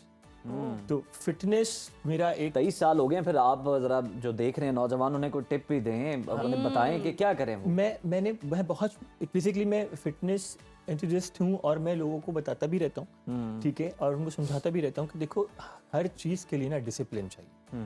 You have 24 hours, आपके पास, मेरे पास, पूरी दुनिया के पास, बिल गेट्स के पास, इन सबके पास 24 घंटे। जो इंसान ये बोलता है ना कि मैं टेक्स्ट नहीं कर सकता, मेरे पास टाइम नहीं है, मैं जिम नहीं जा सकता, मेरे पास टाइम नहीं है, वो अपने टाइम को कहीं ना कहीं किल कर रहे होते हैं, बेवकूफ़ बना रहे होते हैं। आप डिसिप्लिन लाएं जिंदगी के अंदर, आपका एक रूटीन बने, फिर आप देखें आपकी कौन सी चीज़ पूरी नहीं होगी। मेरी अपनी कंपनी है अल्हम्दुलिल्लाह, ठीक है ना, मेरी अपनी कंपनी है, मैं अपनी कंपनी रन कर रहा हूँ, मेरे पास मल्टीपल क्लाइंट्स हैं। फिर मैं 11:30 आई स्लेप्ट एट 11:30, 7:15 बजे मैं शार्प उड़ जाता हूँ। वाह, वेरी गुड। वर्कआउट आपका मॉर्निंग में? मॉर्निंग वर्कआउट है मेरा, ठीक है ना। 8 o'clock मैं अपने जिम में होता हूँ, 9:45 से मैं जिम से बाहर होता हूँ, 10 बजे मैं घर पे होता हूँ, फिर मैं अपना पूरा प्रोटीन इंटेक कंप्लीट करता हूँ, फिर ब्रेकफास्ट कंप्लीट करता हूँ, 12 o'clock ऑफिस में होता हूँ, सारी मीटिंग्स कंप्लीट, फिर लंच टाइम आता है, उसमें मैं फाइबर्स और प्रोटीन्स, जो टिक्का आता है, मेरे 2 टिक्के होते हैं, धुले हुए होते हैं, सलाद होती है, सही है ना। इस तरीके से आप अगर डिसिप्लिन करें, लाइफस्टाइल पूरा मेंटेन करें, ठीक है। कौन कहता है कि आप बुरे अच्छा, लोग? शिराज, आप बता रहे हैं आप अपनी कंपनी भी रन करते हैं, तो ये जो मॉडलिंग वगैरह, ये आपका पैशन है? ये आप सिर्फ पैशन के लिए करता है? ये सब कुछ मेरा पैशन है। मतलब मैंने हमेशा से सोचा था कि यार एक दिन, यानी इससे आपका किचन नहीं चल सकता? ना मैं किचन तो क्या, ये मेरा शौक भी चल रहा है, काम भी चल रहा है, कमाई भी हो रही है, लाइफस्टाइल भी मेंटेन हो रहा है, हर चीज तो माशाल्लाह से आप देखने वाले लोग ये समझते हैं कि शायद इसी से इतने पैसे आ रहे हैं कि जनाब सारे शशके पूरे हो रहे हैं। ऐसा होता नहीं है, मतलब उसके पीछे एक बहुत बड़ी जर्नी है। मतलब मैंने, अच्छा, और सबसे बड़ी बात ये कि सारी जर्नी में ये अकेले, मतलब मैंने क्लास 9 से ट्यूशंस पढ़ाना शुरू की। अच्छा। मेरी फर्स्ट ट्यूशन एक छोटी सी बच्ची थी जो कि क्लास 1 की थी, और उससे मुझे पहली जो पैसे मिले थे, पहले पैसे, वो 1400 रुपए थे। अच्छा। तो वो जर्नी, मेरा जो सेल्फ मेड जर्नी था, वो उस दिन स्टार्ट हुआ था, और उसके बाद से आज तक मैंने कुछ भी अपने माँ बाप से नहीं। और ये कितना पीसफुल है, सेल्फ मेड होना, और आपकी जर्नी, और पूरी एक आप जर्नी आप बता रहे हैं, वाकई ये बड़ी हमारी नौजवान नस्ल तो इधर उधर महाम उलझी हुई है। इतनी कमिटमेंट, इतना डिसिप्लिन कहाँ से लाएं, कैसे पैदा कर सकते हैं वो अपने अंदर? सोशल मीडिया नहीं जान छोड़ता। असल प्रॉब्लम ये है कि हमारे टाइम के ऊपर उस वक्त इतना सोशल मीडिया नहीं था। हम लोगों को जो करना था, एक तो खुद ही से सोच के करना था। कजन को देख लिया कि वो जिम जा रहा है, हम भी जा रहे हैं, है ना, ये अच्छा ये कर रही हैं, ये हम भी ये कर लेते हैं। तो हमारे पास सिर्फ सेलेक्टेड लोग थे, और हम उन्हीं को फॉलो करके उनको पीछे चलने लगते थे। तो आजकल के दौर के अंदर लोग इतना टाइम सिर्फ स्क्रॉलिंग पे लगा देते हैं कि सुबह उठने के बाद, मैं आपको गारंटी दे रहा हूँ, सिर्फ बिस्तर पे बैठे बैठे वो 1.25 घंटा वेस्ट कर देते हैं। और आजकल तो ये टैलेंट सीखने में बड़ा टाइम लगता है कि फोन को ऐसे घुमाना कैसे। नहीं, और मसला पता है क्या है, हर कोई इन्फ्लुएंसर है, समझ नहीं आ रही इन्फ्लुएंस किससे होना है, ये भी बड़ी ज्यादा डिस्ट्रैक्शन है। अच्छा, इस तरह की वीडियोस देख के, और जजमेंटल बहुत है, ये क्या, ये क्यों कर रहे हो, टॉपलेस क्यों हो, शर्ट, अरे भाई जब बनाया है तो किसी रीजन के तहत बनाया। और आई एम 40, ठीक है ना, अब 40 साल के अंदर। अच्छा? हाँ भाई, मैं छोट बड़ा, ये आपने अपनी मार्केटिंग कम कर दी है। नहीं, दिस इज सो सरप्राइजिंग, आप लगते नहीं हैं। I am honest in it कि भाई 40 में मेरी जैसी फिजिक बनाओ ना, मैं चैलेंज कर रहा हूँ आपको। जबरदस्त। क्योंकि इसके पीछे डिसिप्लिन है, नहीं होगा तुमसे, आपसे नहीं होगा बॉस, ठीक है ना, क्योंकि इसके लिए बहुत मेरा तो न्यू ईयर रेजोल्यूशन चेंज हो गया। नहीं होता है, मेरा भी हो गया। This is the point. मैं हर किसी को, मैं लेडीज को भी ये बोलता हूँ, और जो लोग मुझे ये बोलते हैं ना कि यार मेरे पास टाइम नहीं है, time is money, it's just an excuse. yes so true. It's just an excuse. अच्छा, चले हम थोड़ी सी अब थोड़ी लाइटर गुफ्तगू भी कर लें। ये तो बड़ी हमने मोटिवेशन तो ले ली है। रैंप वॉक, जब अब मॉडलिंग भी करते तो पहला रैंप वॉक याद है, कैसा था? हाँ, पहला रैंप वॉक याद है मुझे। मैं हमारे प्रेशर कितना था आपके ऊपर, कितने लोग देख रहे हैं मुझे? हाँ, वो पहला रैंप वॉक जो था वो जब 2009 की बात है, तो उस टाइम के ऊपर हमारे एक कोऑर्डिनेटर होते थे, सैयद जाकिर हुसैन, है ना, जो फिर अमेरिका चले गए थे। तो उन्होंने फर्स्ट टाइम रैंप कराया था, और वो एक और ये कब की बात है? ये 2009 की 9 की। बीच ओके। लग्जरी के ऊपर ये हुआ अच्छा। था, और ऐसा कुछ करके था, सनवे करके कोई वो था, पहला रैंप ठीक। था। तो फर्स्ट टाइम रैंप पर आया तो मतलब आई वाज लाइक कि यार मैं चलूंगा कैसे और ये कैसे होगा ना। ठीक। तो उससे पहले घर में कोई 50 दफा चल ली है ना, अम्मी ने बेटा इतना क्यों चल लिया। मैंने अम्मी रैम करना है पहला रैम पे। तो that was the first time जब रैम किया, और मुझे लगा कि शायद it was a very overwhelming moment of my life. ये सही। बहुत अच्छा था। उसके बाद 2021 में मैंने Pakistan fashion week 2021 top 10 models में था। तो उसमें जब मैंने रैंप किया था, तो मेरी रैंप जब जो स्कोर करते हैं, तो जब वो स्कोरिंग कर रहे थे, तो उस वक्त जो हमारे क्या कहते हैं मेंटोर्स थे, उन्होंने मुझे 10 में से 8.5 किया, और उन्होंने कहा सारे लड़कों के जैसे शिराज वॉक कर रहा है वैसे वॉक कर। Very good, correct. तो it was a very good feeling. उसके पीछे वो एफर्ट थी, वो जो 50 बार आप घर में चल के अम्मी को आपने कंफ्यूज किया ना, वो मेहनत थी बिल्कुल। और मैं जो है उस वक्त भी 2021 के अंदर जिन बच्चों के साथ था, मतलब मेरे लिए तो छोटे ही थे सारे, वो 23 से 24, 25 साल के थे। और आई वाज, जब मैंने उनको बताया कि मैं 36 हूँ, लाइक 3-4 साल पहले, क्यों हमारी तरह ही हैरान हुए होंगे, मैं समझ सकता। तेरे बताने की जरूरत ही नहीं है, तुम लड़के लगते हो, बिल्कुल कोई मसला ही नहीं है। इट वाज लाइक बहुत शुक्रिया शिराज, हम शिराज, बड़े बहुत अच्छा लगा मोटिवेट हो आपसे चुके interact करके हैं, हमें। और हमें भी अब ऐसा ही लाइफस्टाइल मेंटेन करना है और वॉक करनी है हमने शिराज की तरह। ये टिकटॉकर्स को देख के ऐसे ऐसे वॉक नहीं करनी, हमने शिराज को फॉलो करना है। और सही मोटिवेशन अगर आपने लेनी है, तो ये हमारे पास एग्जांपल्स हैं, ऐसे नौजवान हैं जिनको आप देखकर कामयाब बने अपनी जिंदगी कामयाबी में। हासिल कर सकते हैं। डिस्ट्रैक्ट ना हो आप इस तरह की चीजों के, और उनके पीछे भाग के अपना वक्त भी जाया ना करें।